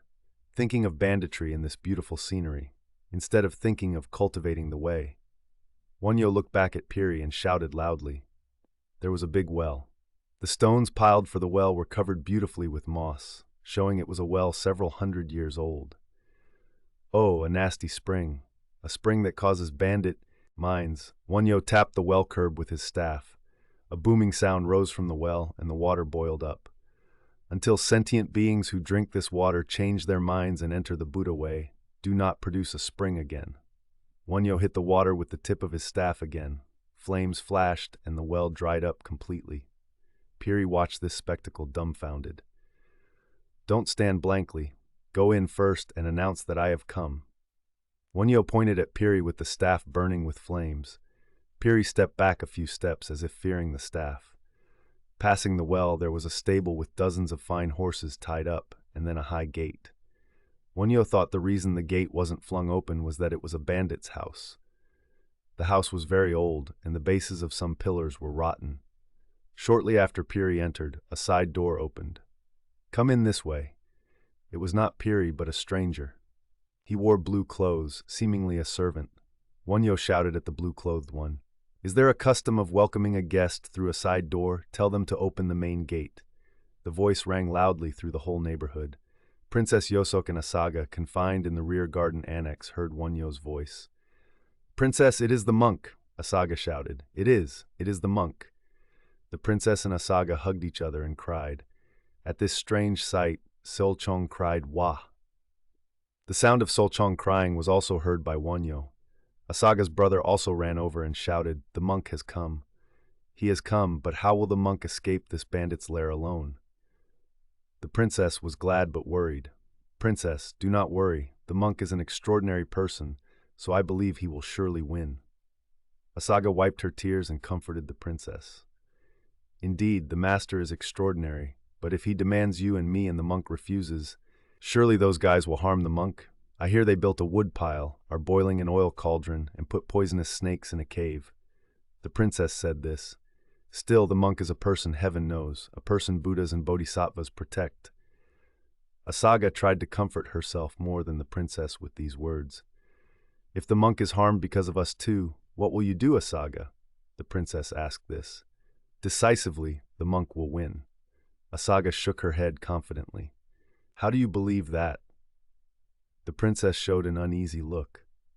Asaga bowed her head briefly, as if shy, then said, "They say the hardest thing for a person to overcome is affection between man and woman, but though I was alone with the monk for 3 days and nights at Angadang, the monk's mind did not move even a hair's breadth, And finally, when this body clung to the monk asking to bear a son, he was unmoved and said, "You become the mother of this Buddha world.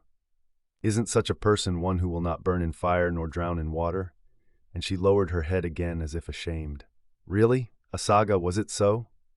The princess looked at Asaga with a smiling face, as if all doubts were finally resolved. Magpies and crows chattered loudly. The main gate opened and Wonhyo entered through it. Indeed, in the wide yard, dozens of soldiers stood in rows with drawn spears and swords. Wonhyo dragged his staff and walked steadily through the soldiers' spears and swords. Flames were still burning fiercely at the tip of the staff, emitting smoke. The soldiers closed their eyes at the smoke. Bahram, wearing a red dragon robe, a dark pink belt, a gold hat string, and carrying a sword wrapped in tiger skin, came down the stairs to meet Wonhyo. He had a white beard, a reddish face with a smile, looking like a very dignified general. However, there was a red aura in his two eyes. Killing intent. He certainly did not have the appearance of a rough warrior, but looked like a noble. Let's see what this person is useful for, Wonhyo thought inwardly. Piri looked lackluster standing beside Bahram. Since the master has visited such a humble, remote place from a long way, the mountains and rivers all radiate light. Bahram gave the first greeting like this. Wonhyo looked at Bahram and replied, "I regretted that these good mountains and rivers became a bandit's lair instead of a practitioner's sanctuary.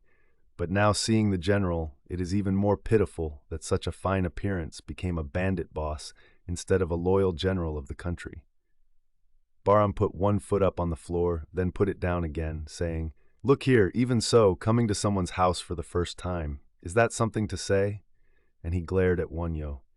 Wonhyo also put the foot he had placed on the floor back down and said with a straight face, "Since my teacher Sakyamuni Buddha taught not to steal and not to lie, my mouth has forgotten how to tell lies." "Still, isn't there propriety?" Bahram protested once more. "Straight mind is Buddha, Jiksim's bull. Being straight is propriety," Wonhyo answered. Bahram immediately made a smiling face and showed admiration, saying, "The master is indeed a man of the way. Straight mind is Buddha. Straight mind is Buddha." However, his trembling lips could not hide his resentment. Bahram had never heard such offensive words in his life. Yet, making a smiling face and preserving the host's dignity was his skill honed over a long time. In the main hall, a mirror was placed in the center, and seats for host and guest were arranged east and west. "Master, sit." Bahram pointed to a silk cushion. By national law, commoners could not even wear silk clothes, let alone a silk cushion. The bandit group stood outside national law. They lived defying national law. "Where does a monk sit on a silk cushion?" Wonhyo pushed the cushion aside and sat on the wooden floor. "While sitting on beautiful women's laps, what's wrong with sitting on a silk cushion?" Bahram laughed. "You are right." Wonhyo bowed his head as if embarrassed. "That is why you became a rule-breaking monk." Piri, sitting in the lower seat, smiled broadly as if avenging all grudges and sarcastically said, "Even great Master Wonhyo has times he surrenders. One does not discard words because of the person, bull, I, and peon, even if it is a bandit's word. If it is right, how can I not surrender?" Wonhyo answered like this. And he felt anew how a fault once committed followed the body like a shadow, obscuring the body's light and reducing its power. Eventually, tea was served. Two pretty servant girls in purple clothes were attending. The teacup was jade from Mount Gumo with a bluish tint. Wonhyo drank the tea as offered. The fragrance was subtle. Very good tea. Wonhyo praised it while putting down the cup. Dried persimmons and raw chestnuts were placed. Wonhyo accepted and ate them one by one as the servant girl offered. Bahram suddenly asked this, "Knowing this is a bandit's lair, do you eat the food we serve with such peace of mind?" Wonhyo licked the persimmon powder on his hand and said, "It is said one avoids the suffering of hell by the merit of offering to a disciple of Buddha once. Can I reject an offering that sinful sentient beings offer with effort?" And he licked even what was on his lips. "What if there is poison in it?" The sarcastic look disappeared from Bahram's face. "A bodhisattva treats sentient beings with the mind of loving an only child, Choya Iljaji. Would one suspect an offering given by a beloved only child? I lured the master here to kill you and take your wife and concubine. Would you still eat any food with peace of mind?" Baram feigned innocence and said this: "A bodhisattva does not suspect sentient beings, and even if sentient beings offer poison, that poison cannot harm the bodhisattva." Wonhyo answered like this. Baram ordered the servant girl, "Bring that jar." 2 servant girls brought out a jar each. "Open that jar," Baram commanded. The servant girls untied the oiled paper seal and opened the lid. A fishy smell came out. "Master, look at this." Baram picked up a human ear from the jar with chopsticks and showed it to Wonhyo. "These are the ears of guys who didn't listen to instructions. Among them are several monks' ears. Perhaps Great Master Wonhyo's big ears will also have to be put in this jar if you don't listen to me." He said this and laughed. Piri laughed delightedly from the side. Wonhyo looked at Baram's and Piri's ears and clicked his tongue, saying, "What to do with ears that don't listen to the bodhisattva's correct teachings? Cutting off the earlobes to pickle them is a light matter. Life after life they become earless ghosts, earless beasts, and after paying the suffering of Asamkhya Kalpas, even if born as humans, they will be earless people." Baram and Piri opened their eyes round in surprise and pricked up their ears. The ear in Baram's hand fell back into the jar. Well, we shall see. Baram revived and picked up a cut-out human lip from the second jar with chopsticks and said, "Do you know what this is? These are the mouths of those who lied or reported our affairs to the government office. Maybe Great Master Wonhyo's mouth will also go into this jar. You might escape King Yama, but you cannot escape our hands. Even if you go 1,000 or 10,000 li, we will find that mouth. Among these are many mouths of monks who deluded the world with empty words. What do you think of this?" And he thrust the chopsticks before Wonhyo's eyes. Wonhyo smiled broadly and said, "There are 4 sins committed by the mouth: false speech, divisive speech, harsh speech, and flowery speech. If the sin committed by the mouth is light, the lips are dark blue, teeth uneven, and the mouth smells bad. If heavier, speech is unclear, and one cannot taste food. Finding no appetite, no matter how good the food. If heavier, one becomes mute, and if heavier, one receives the retribution of hell, hungry ghost, or animal. But the heaviest and scariest among sins committed by the mouth is saying there is no cause and effect and slandering the Buddha way. Cutting out such mouths to make pickles is truly a light matter. Do not bring the day when you regret resentfully, saying it would have been fortunate if your mouths had become mouths of shit-eating dogs." At Wonhyo's words, Baram's face turned pale, his hands trembled, and he dropped the chopsticks he was holding. Piri stood up, took down a sword hanging on the wall, and drew the frost-like blade. He intended to strike Wonhyo upon Baram's order. "Stop, stop!" Baram changed back to a composed attitude and raised his hand to stop Piri.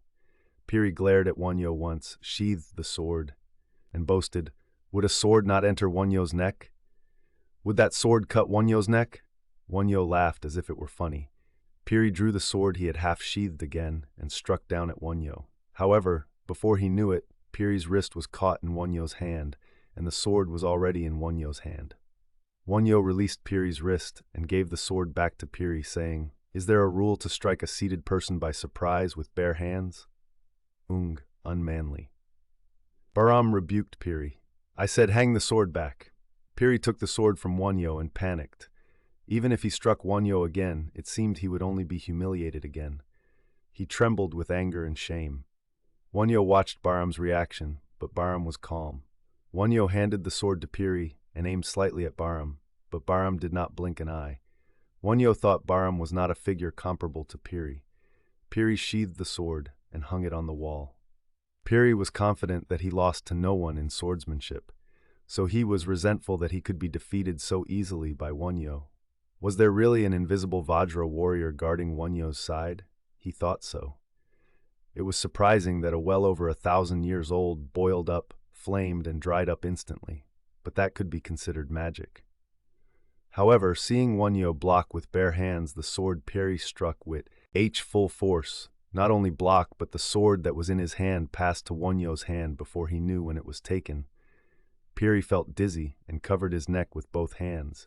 It was because it seemed the sword in Wonhyo's hand would surely fall on his neck. But when Wonhyo released the wrist he held and gave the sword back, Piri was more afraid than having his head cut off. How could he be so calm? How could such guts exist? Piri was bewildered. Bahram ordered tea to be served again. The servant girls, who stood trembling in a corner at the unexpected big disturbance, seemed to come alive and served steaming tea again. This time, sesame snacks and pine pollen snacks were served as tea accompaniments. It was to make him suspect poison even more.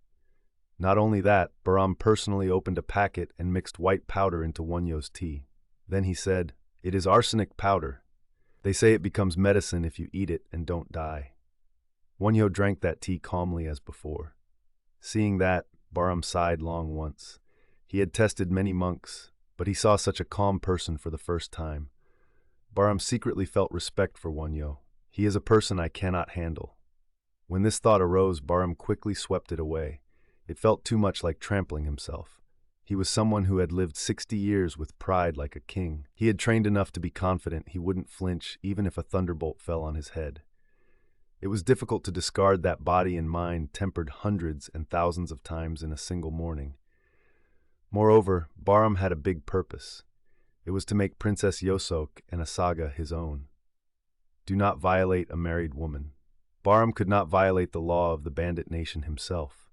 Although they were bandits, they had a god they believed in. It was Asin, or Angasin. Asin is the god of empty space before creation. Asin is the god of darkness. Though empty, all things can come out from it. Asin's character fit the bandits' greed. There was another reason bandits believed in Angasin. Being empty space, it could not be cut by swords nor burned by fire. Bandits hope not to be harmed by swords or burn in fire. In ancient times, a certain Taoist gave the commandments of Angasin to bandits. If one violated these commandments, surely great punishment from Angasin would fall, and one would be eaten by tigers, the messengers of Angasin. Piri explained this law to Wonhyo. Therefore, to make Princess Yosok and Asaga his own, Wonhyo had to give permission to give his wife and concubine to Bahram, or otherwise, Wonhyo had to die so that Princess Yosok and Asaga became widows. They thought Asaga was Wonhyo's concubine. This was the big problem. Bahram first saw Princess Yosok when she was crossing the Nakdong River ferry on her way to find Wonhyo.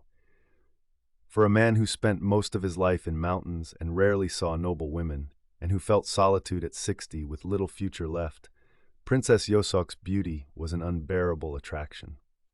Though the princess was over 30, her fully bloomed appearance attracted Bahram even more. "I will make that woman mine by any means." Looking at the flowing water of Nakdong River, Bahram swore this. He could soon know she was a princess and Wonhyo's wife. Even then, Bahram was with Piri. "Look here, I cannot calm my mind," Bahram said to Piri.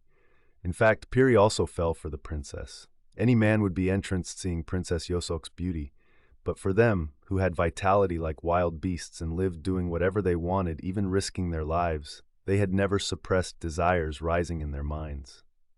For them, killing people or stealing others' things was a common occurrence. "It's the princess," Piri said to Bahram. "Is there a reason it can't be done because she is a princess? Being a princess makes me covet her more." Bahram said this. The image of the princess in fresh summer clothes was stuck in his eyes and wouldn't leave. "Then what will you do?" Piri asked. "Devise a scheme. Use any scheme to bring the princess into the main room of my house." Bahram ordered Piri like this. To Piri, this was a painful task, because Piri could not fight with Bahram over the princess. Piri had to strive to make the woman he liked Bahram's. It was a dull and stifling matter, but as Bahram's subordinate, Piri had no choice. "Well, there are two difficulties in this matter," Piri said to Bahram. "What? First, if we touch the princess, we will face suppression by government troops. And the other? Second, since Princess Yosok is Wonhyo's wife, touching a married woman will bring heavenly punishment." Piri looked at Bahram. He hoped he would give up if possible. Bahram nodded his head. Piri took this opportunity to mention an even more difficult reason to make him give up. "Even if we can avoid government troops, can we avoid heavenly punishment?" Bahram nodded again. Bahram was not originally a bandit either. He was truly the only son of King Jimpyong. King Jimpyong had no son until old age, only a daughter, Queen Seondeok. But Bahram was a son born between King Jimpyong and Nana, the daughter of a farmer named Garam. The reason is as follows. King Jimpyong hunted on the eastern slopes of Mount Tohamsan with a few retainers. It was early autumn. The king, riding a white horse with his white beard fluttering in the wind, chased a pair of deer. The deer, driven by arrows and spears, ran toward the sea. When the king's horse reached a stream, he discovered a maiden peeling and washing hemp in the water. She was a village maiden wearing coarse hemp clothes and barefoot, but the beauty of her face and body attracted the king. Seeing the king approach, Nana rolled down her sleeves, knelt on her left knee on the ground, and bowed her head modestly. The king ordered an attendant to ask where the maiden's house was and to lead him there. Hearing these words, Nana briefly lifted her eyes to look up at the king. Those eyes, the king decided inwardly.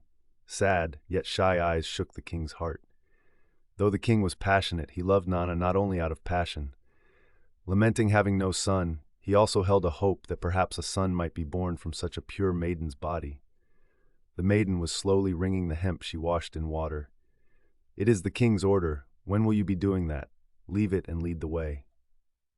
At the attendant's urging, the maiden did not hesitate and said, "Hemp given by the sun god, hemp to offer to the king." She wrung it all, put it in a wooden bowl, carried it on her head, and led the way. Hearing Nana's words and seeing her actions, the king could not suppress his longing heart even more. The maiden's house was by the stream at the mountain foot. Seeing the king come, Nana's father Garam was flustered and swept the yard, cleaned the room, and changed into new clothes with his wife and sons. "It is not a place fit for his majesty to enter. I am awestruck." Garam knelt before the horse. The king slept at Garam's house that night. Nana washed her body, washed her hair, put on new clothes, and attended the king's bed. However, Nana's face had a shadow of worry and no light of joy. The king was sad about that. "Nana, yes, I am so happy to meet you. Why do you not rejoice?" "I am awestruck." Nana bowed her head deeply. "Is there another man your heart is set on?" "Growing up in the mountains, I have never met strange men, so how could there be a man I am set on?" "Then is it because this body is old that you do not rejoice?" The king thought of his white hair and felt sorrowful. He felt that such a young maiden existed for a young bachelor, and for an old man to pluck her was sinful. Nana dropped tears from her bowed face. To hide the tears, Nana quickly covered her face with her sleeve. "Nana, speak straight. Do not fear. Speak what is in your heart. Becoming a king, would I steal the will of an innocent subject? Nana, seeing your tears, this body feels sorrow. Don't do that. Speak your mind." The king's words were gentle. Being the owner of the country, he felt helpless about a girl's heart.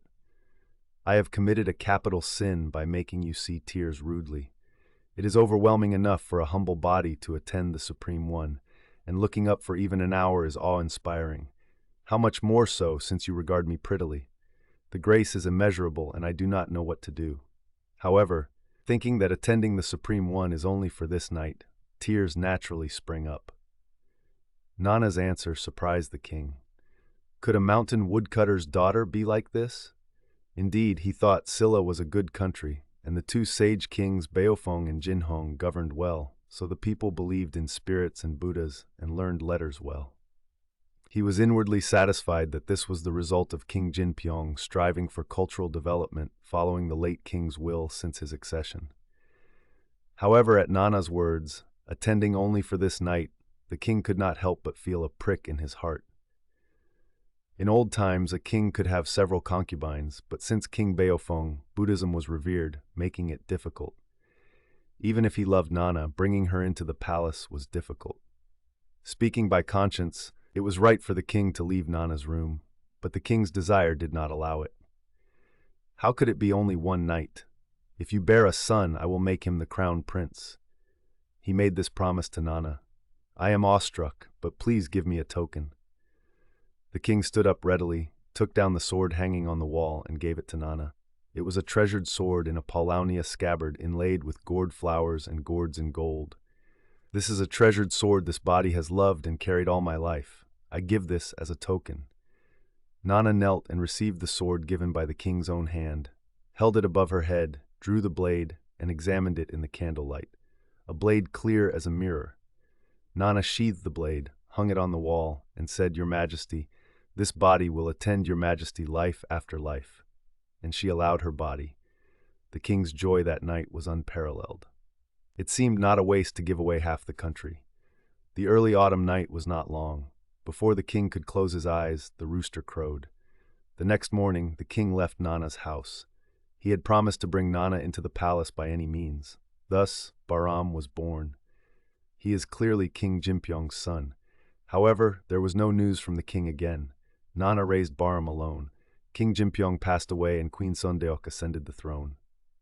Nana never told Bahram that he was the king's son, only telling him his father was a certain hunter. Then, on the night she heard news of King Jimpyong's passing, Nana called Bahram, showed him the sword the king gave as a token, and told him the truth. And that night, Nana stabbed her neck with the king's sword and died.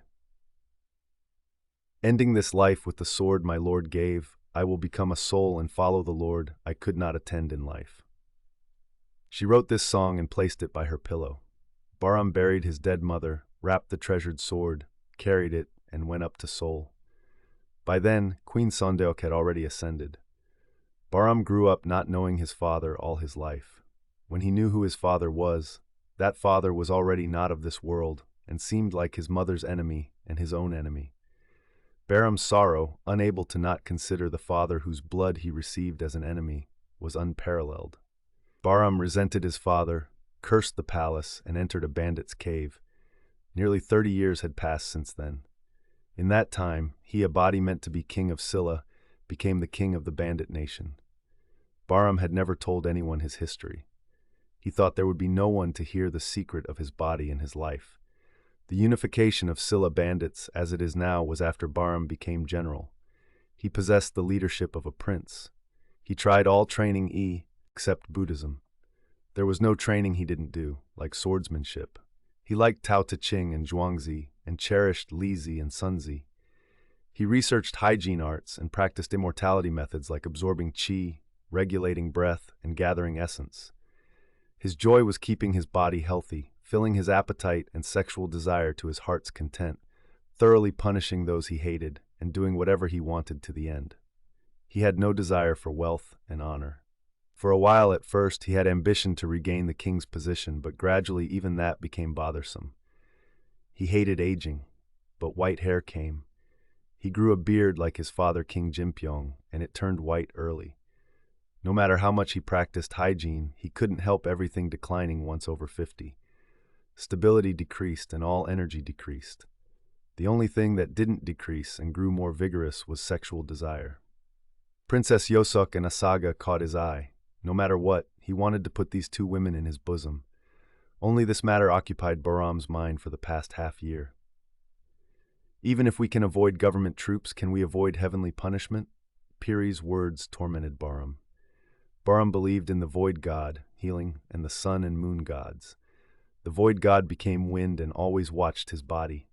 It became breath, going in and out of his body, watching even his stomach.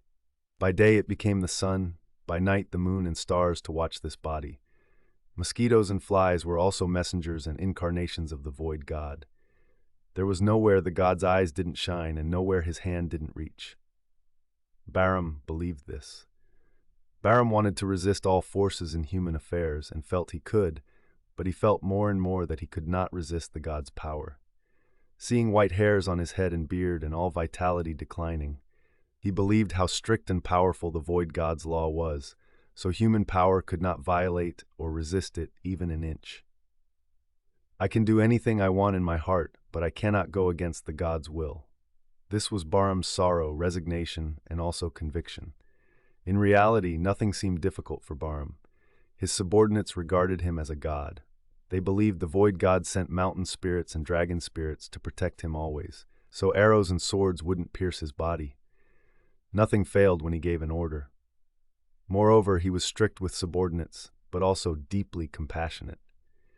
He didn't keep stolen wealth except for his own use, distributing it all to subordinates and giving the remainder to the poor and pitiful. When saving someone, he did it without the recipient knowing. If someone starved, he threw grain into their house at night, and if a village was in distress from famine, he put dozens of sacks of rice in front of the village at midnight and shouted, "Share it evenly." Angung. Angung means son of the void god. However, people knew this was Bahram's work.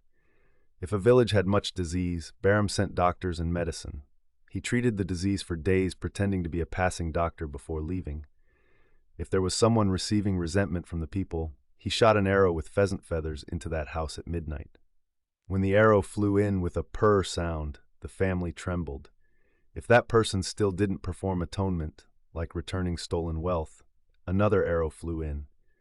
Receiving 2 arrows, they usually performed atonement. However, if they still didn't listen, he surely set fire to the house, or 1 or 2 family members died without knowing when, according to the severity of the sin.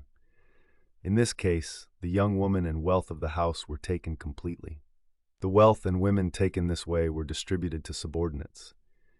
Even if they fled elsewhere after receiving 2 arrows, it was useless. Even if they entered the center of Seoul and guarded inside and out with soldiers, they could not avoid Baram's punishment. Their trademark was drawing a black circle with ink on the wall or door of the perpetrator's house. This is the void god's sign. Black circle. This was extremely terrifying. Yokjiasu Muneo-hyosa was also a phrase written inside a black circle. Inside the circle, the crime was usually written. Baram did not mind killing cruelly when killing people. Baram, who did not believe in life after death, believed it was fair to make the person he considered evil suffer pain and distress equal to what they gave others before dying, and believed it served as a warning to others. For this, he sometimes dragged them into the mountains. Baram did not consider this a sin. He believed this was carrying out the way on behalf of heaven, Che Cheonheng Do. He thought by doing this, he was doing the king's work that he should have been doing. Some captives preached benevolence and righteousness to Baram. Then Baram pointed to the wall. There a frame read, "The great way does not arise, Daido Bulbal." This flips Laozi's, "When the great way is abandoned, benevolence and righteousness appear."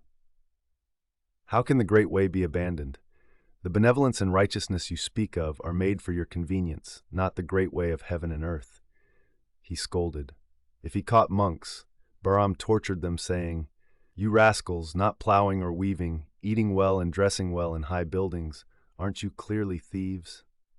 If he caught scholars or monks who lived idly, Baram tested them like this, and if they had no worthy points, he forced them to do hard labor or killed them, judging, "You rascals, useless ones in the world.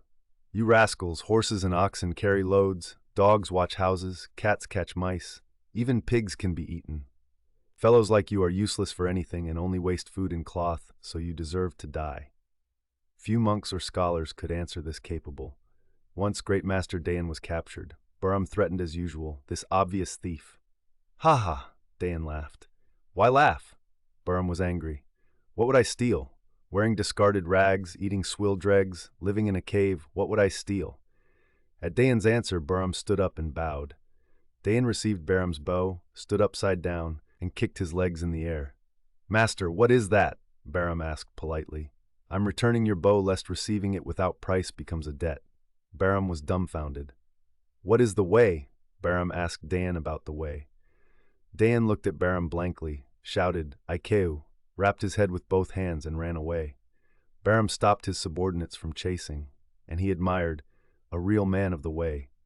But Baram didn't know what Dayan's running away meant, nor did he try to know deeply. When luring Wonhyo this time, Baram had a kind of curiosity. Skinning Wonhyo, cutting his limbs, or frying him in boiling water was not difficult. Before taking action, he wanted to test Wonhyo this way and that to make it an interesting pastime.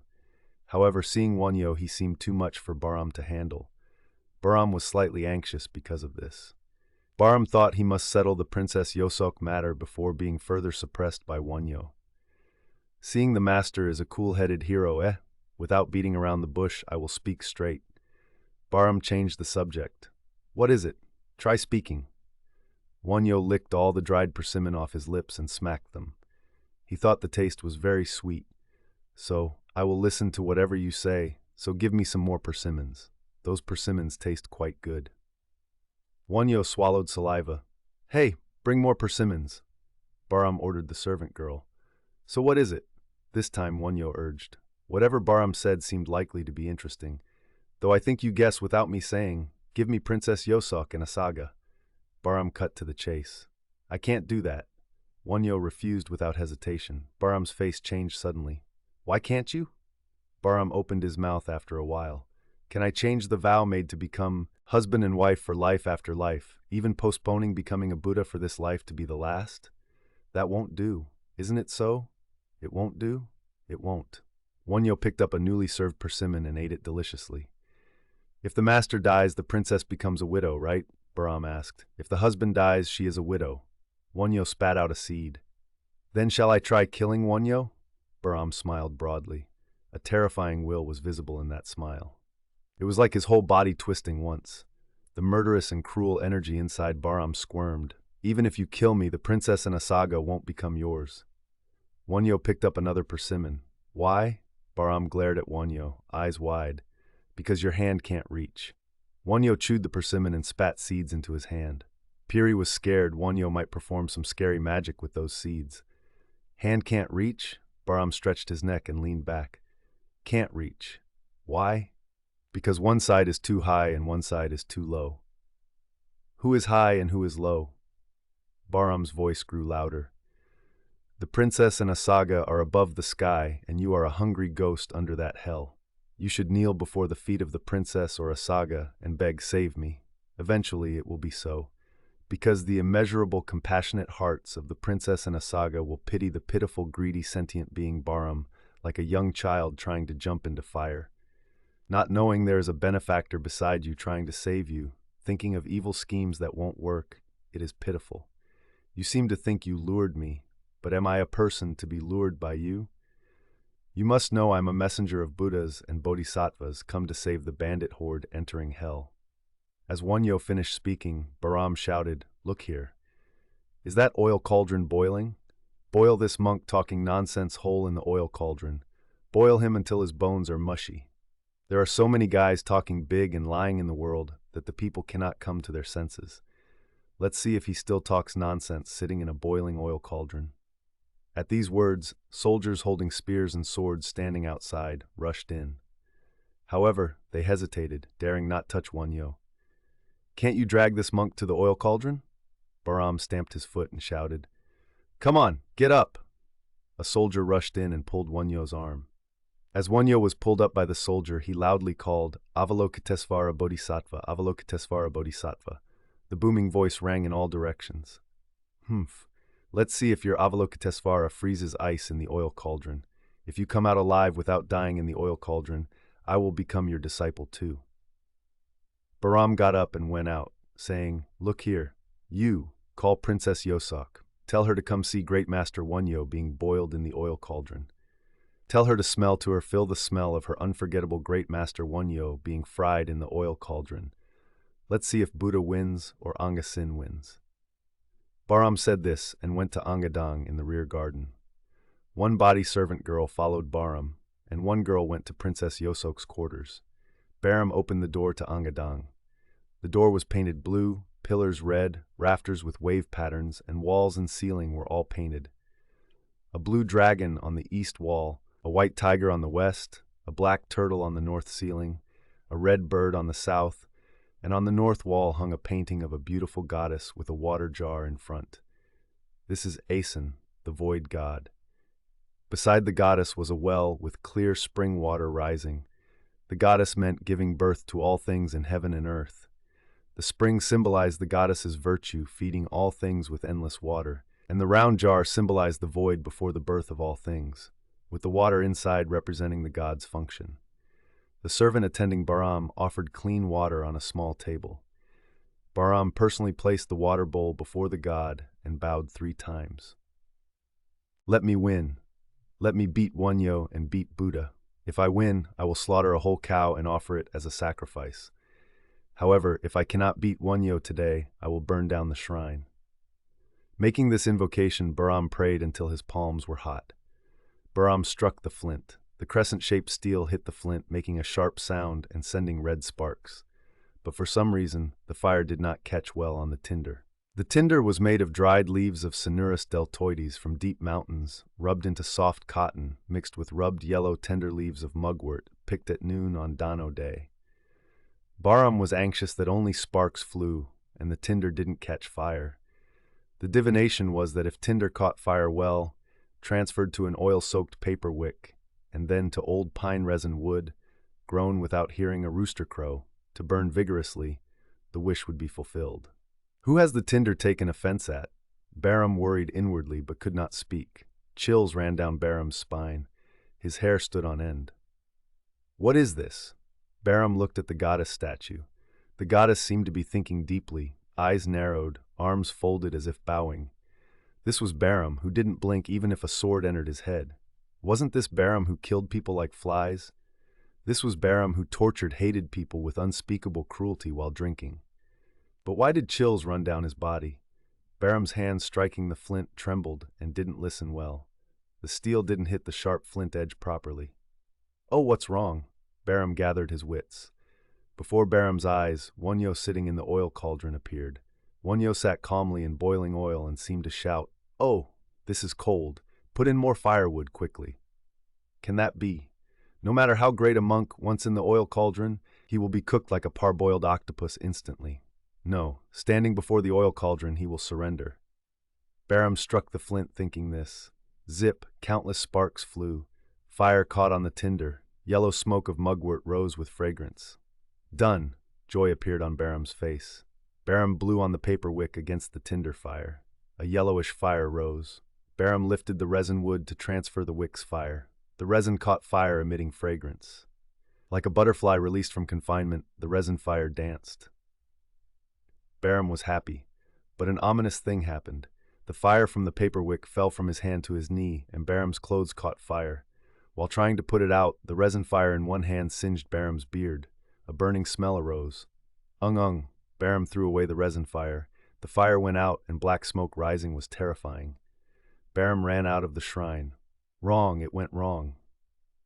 Bahram shouted unknowingly. The servant girl sat down on the ground helplessly. Why sit down? Bahram kicked the girl's side and knocked her over. The girl kicked by Bahram collapsed and couldn't get up. Bahram walked to where the oil cauldron was, not even looking, as if he had stepped on an ant. Bahram's mind surged like a sea in a storm. The flint not working, clothes and beard burning, all were ominous and unpleasant. Did Angusin abandon him, or was his fate exhausted? Such ominous thoughts flashed like lightning in the darkness. Even so, I will. Bahram ground his teeth. The god abandons me, abandon if you will. I will do it with my strength. I will dispose of Wonhyo with my strength. If he doesn't die in the oil cauldron, I'll put him in the snake pit. Let him be bitten by vipers and swell up like a bean pod and die. If he doesn't die in the snake pit, I'll burn him with fire. If I put him on a wood pile and set fire, will he not die? If he still doesn't die, with my sword, with one stroke. Bahram thought hurriedly. All these thoughts were instantaneous. The day was cloudy. It was late spring, early summer sleepy weather. A crow cawed from the old scholar tree. This scholar tree was unknown centuries old, and a big python was said to be inside its hollow. It was a tree worshipped as a god with straw ropes and white paper strips. Long ago, this tree was struck by lightning, so one side was broken and the burnt mark remained black. The crow crying on this tree was believed to be a messenger of the god attached there. Bahram counted the crow's cries. 3, 3, 4, 4, 3, 4. Bahram stopped briefly as usual and tried divination with the number of crow cries. However, his mind was distracted and the hexagram didn't form well. Heaven and earth become the coffin, sun and moon become the lamps, crows and magpies become mourners, flies and maggots become pallbearers. Bahram thought of Zhuangzi's words. Ominous thoughts again. Bahram stomped and walked. This was also instantaneous.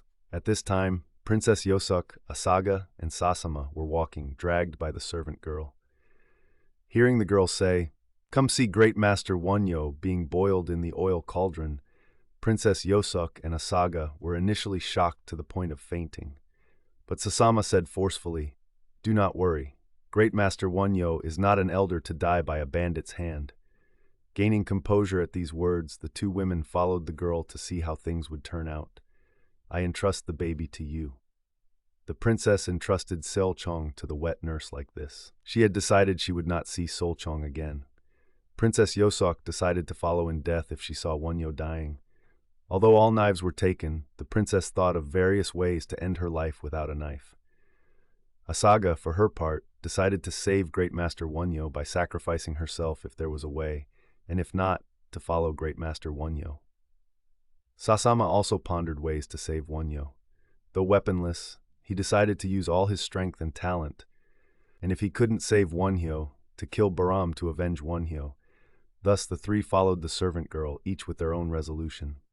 Ah, Princess Yosok! Baram blocked the princess's path. Princess Yosok stared straight at Baram with a serious face without answering. Fire seemed to shoot from her eyes. Baram felt chills down his spine again. Baram forced a calm attitude and laughed with a mocking sound. Humph, today is the day Princess Yosok becomes a widow.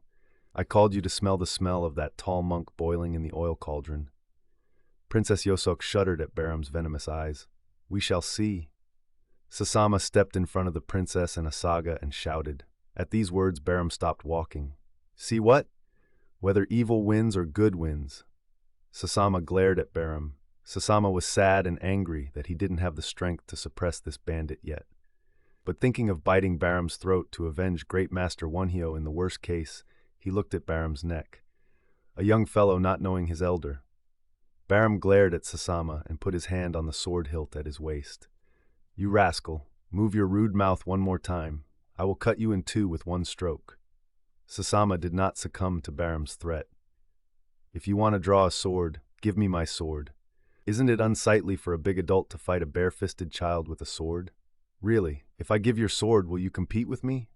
Baram smiled broadly. Give me my sword. My sword is a loyal subject's sword, so it's a waste to smear a mere bandit's dirty blood, even to kill a strong enemy. But if you want to compete, let's try. At Sasama's calm and bold words, Baram's eyebrows twitched upward. Huh, that brat is cheeky. Baram started walking. Why go? Look here, why go? Sasama called Baram. Still, Baram pretended not to hear. Inwardly, Baram said he saw a child like Sasama for the first time. Baram had to admit that Wonhyo and Sasama were rare people in the world. Baram thought his subordinates were of a different breed from such heroes.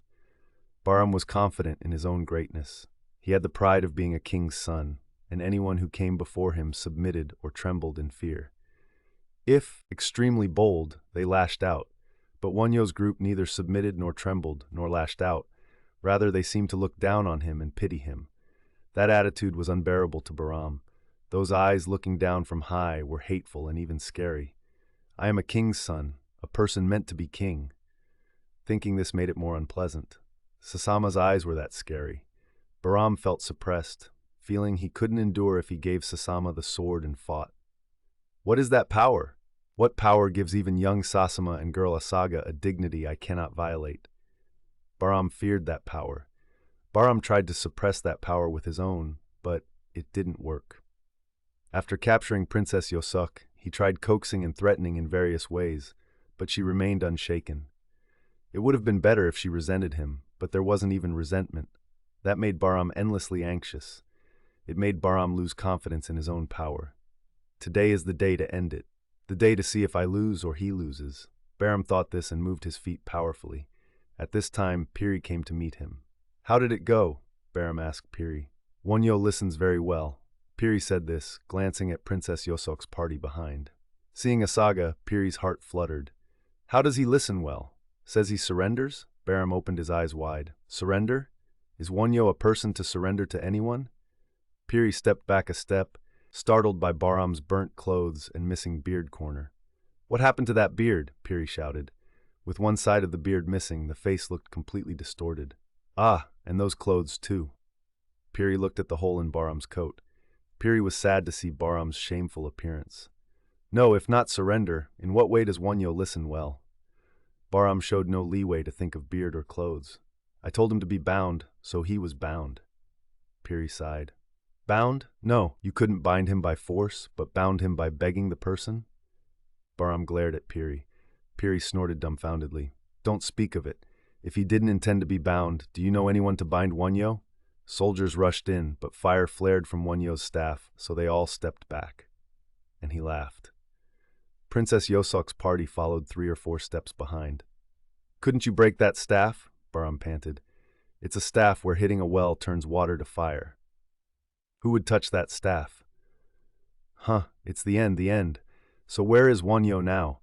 Bahram clenched his fist, solidifying his resolve to put Wonhyo in the oil cauldron no matter what. He is standing by the oil cauldron. You bound him tight so he can't struggle? Tied hands and feet tight. Are the people all gathered? All the bosses are gathered. Bahram turned his head to glance at Princess Yoseok's party once, lift him quickly and put him in the oil cauldron. No matter how great Wonhyo is, unless his body is iron or stone, if he goes into boiling oil, he dies. Is there any other way? And he walked quickly. Well, I don't know if it will go as wished. Piri followed Bahram. What won't go as wished, man? Bahram looked back at Piri. Because Wonhyo is so calm. I was also watching to see what Wonhyo would do, but Wonhyo didn't budge, so I got scared and came out. Eek, scared of a bound man? Go see, but everyone is knocking their knees together, as if something big will happen, as if that burning staff will fly into the air and cause a great calamity. It is a staff that burns but does not consume itself. Piri showed a shivering appearance. Bahram hated hearing that too. The flint failing, clothes and beard burning, the crow crying on the scholar tree, all darkened Bahram's mind. But Bahram ground his teeth once. Whether he dies or I die, thinking inwardly, he exited the west gate. The place with the oil cauldron was a big house in the western forest. It served as warehouse and mill, and a large cauldron hung at one end. It was a big cauldron for boiling a whole cow. Whole logs burned vigorously in the large fire pit, casting flickering shadows in the gloom, and the smell of savory oil pierced the nose. 50 bosses stood around wearing swords, and minions surrounded the bound Wonhyo. Seeing Bahram come, the bosses drew their swords in unison and pointed the tips to the ground to show respect. Bahram pointed his sword tip to the sky to answer. It meant, I govern you. Then Bahram's eyes went to Wonhyo, standing 3 or 4 steps from the oil cauldron, hands behind back, ankles tied with hemp cloth, guarded by 4 soldiers. Wonhyo stood composedly, almost expressionless. His eyes were directed at Bahram. Bahram found it hard to handle Wonhyo's eyes. Those eyes pressed down with unbearable force. Bahram used all his strength not to lose to those eyes, but his eyes were powerless like frosted leaves. Bahram laughed loudly once to hide it. When that laughter rang in the quiet forest, Bahram felt goosebumps because his own voice didn't sound like his own. Caw, caw, caw! The crow cried again. Clouds broke and sunlight streamed. It was all a terrifying scene. So great Master Wonhyo? Still won't surrender? Bahram smoothed his voice to gather energy. His one-sided beard moved. A smile seemed to float on Wonhyo's face, but it soon disappeared and there were no words. If you ask to be saved even now, I will save you. If you write a pledge to give me Princess Yoseok and Asaga, I will save you. Bahram pointed at Wonhyo with his sword tip. Still, Wonhyo did not answer. At this time, Princess Yoseok, Asaga, and Sasama arrived. Princess Yoseok led, followed by Asaga, and Sasama followed behind. Sasama's eyes were full of spirit, eyes resolved to die. Even if all flashing swords here gathered on his body, he was determined to avenge his teacher. Princess Yoseok walked slowly, as if not seeing the people standing around with drawn swords, then stopped where Wonhyo's figure was visible. The princess seemed about to soar into the air or collapse. But in the next moment, she calmed down and looked at Wonhyo, thinking that if she saw Wonhyo die, she would follow in death the next moment. Her mind settled. Asaga differed from the princess. Seeing Wonhyo, she immediately knelt and put her palms together. And as if forgetting to rise, she just stared at Wonhyo. Sasama did the same as Asaga. Sasama wanted to run immediately and bite through the hemp rope binding Wonhyo, but seeing Wonhyo's gentle eyes even smiling broadly, directed at him, Sasama's tightly knotted venomous heart melted, and the thought, I will quietly follow the monk, arose. Now, this is the end. Bahram looked back at Wonhyo and Princess Yoseok. Great Master Wonhyo, this is the end. Surrender and live, or else die. Even if the Scylla King's words have a law to be retracted, my words once fallen cannot be turned even by the power of heaven. Will you offer Princess Yoseok and Asaga to me or not? Write a pledge. Look here, bring paper, brush, and ink. Untie Great Master Wonhyo and drag him here. Wonhyo was untied. A desk and writing implements were brought out. A soldier spread paper on the desk and gave the brush to Wonhyo. Everyone's eyes moved to Wonhyo's hand. The princess and Asaga were swallowing saliva. Wonhyo lifted the brush and rolled it in the inkstone to soak it thoroughly. Wonhyo lifted the brush as if to write on the paper while standing, then put down the brush and said, "Bring a mat! Bring a mat!" Bahram ordered as Wonhyo requested. A minion brought a straw mat and spread it on the ground. "Bring a cushion," Wonhyo ordered again. A cushion was brought as ordered. "Offer water for rinsing mouth and washing hands." Wonhyo ordered again. Water came as ordered. Wonhyo rinsed his mouth and washed his hands. After rinsing his mouth and washing his hands, Wonhyo sat cross-legged on the cushion and quietly closed his eyes. Bahram and the group were watching what Wonhyo was doing. Wonhyo opened his eyes again. "Offer incense and an incense burner," Wonhyo commanded, unbeknownst to whom. As soon as the words fell, a celadon incense burner and an incense box descended from nowhere and landed on the desk. Bahram and the group turned pale and stepped back. "Namu Avalokitesvara Bodhisattva." A sound rose. It was Princess Yosok and Asaga calling out in emotion. That sound gradually rose, seeming to fill the valley and the entire air. Wonhyo raised his hand, opened the incense box, picked up incense powder, and put it in the burner. Blue smoke rose in the shape of a dragon. Wonhyo opened his mouth wide and made a sound. It is the mantra of the letter A for all dharmas are originally unborn. It is a mantra to spit out all defilements in the mind. A mantra entering the Dharma gate that birth, living, and death are all illusions and do not originally exist. Next, Wonhyo called V. He called long. It is the mantra of V, water. Original nature is beyond words. On earth it becomes water, springs, streams, and oceans. Rising to the sky, it becomes mist and clouds. Again, it becomes dew, rain, frost, snow, and hail falling. When hot, it becomes invisible steam. When cold, it becomes hard ice. One cannot know which is its true nature. Humans are like that too, becoming a good person in the morning and an evil person in the evening, rejoicing and laughing now, then grieving and crying now. The hand that takes a sentient being's life immediately becomes the hand offering incense before spirits. It is a mantra entering the Dharma gate, knowing that the same mind becomes compassion, greed, love, and hate. Next, Wonhyo called Ra. The sound was clear and powerful. This is the mantra of Ra, fire, the mantra of pure and undefiled. Heaven and earth are originally pure. The mind of sentient beings is also originally pure. Like fire is clean, it is clean.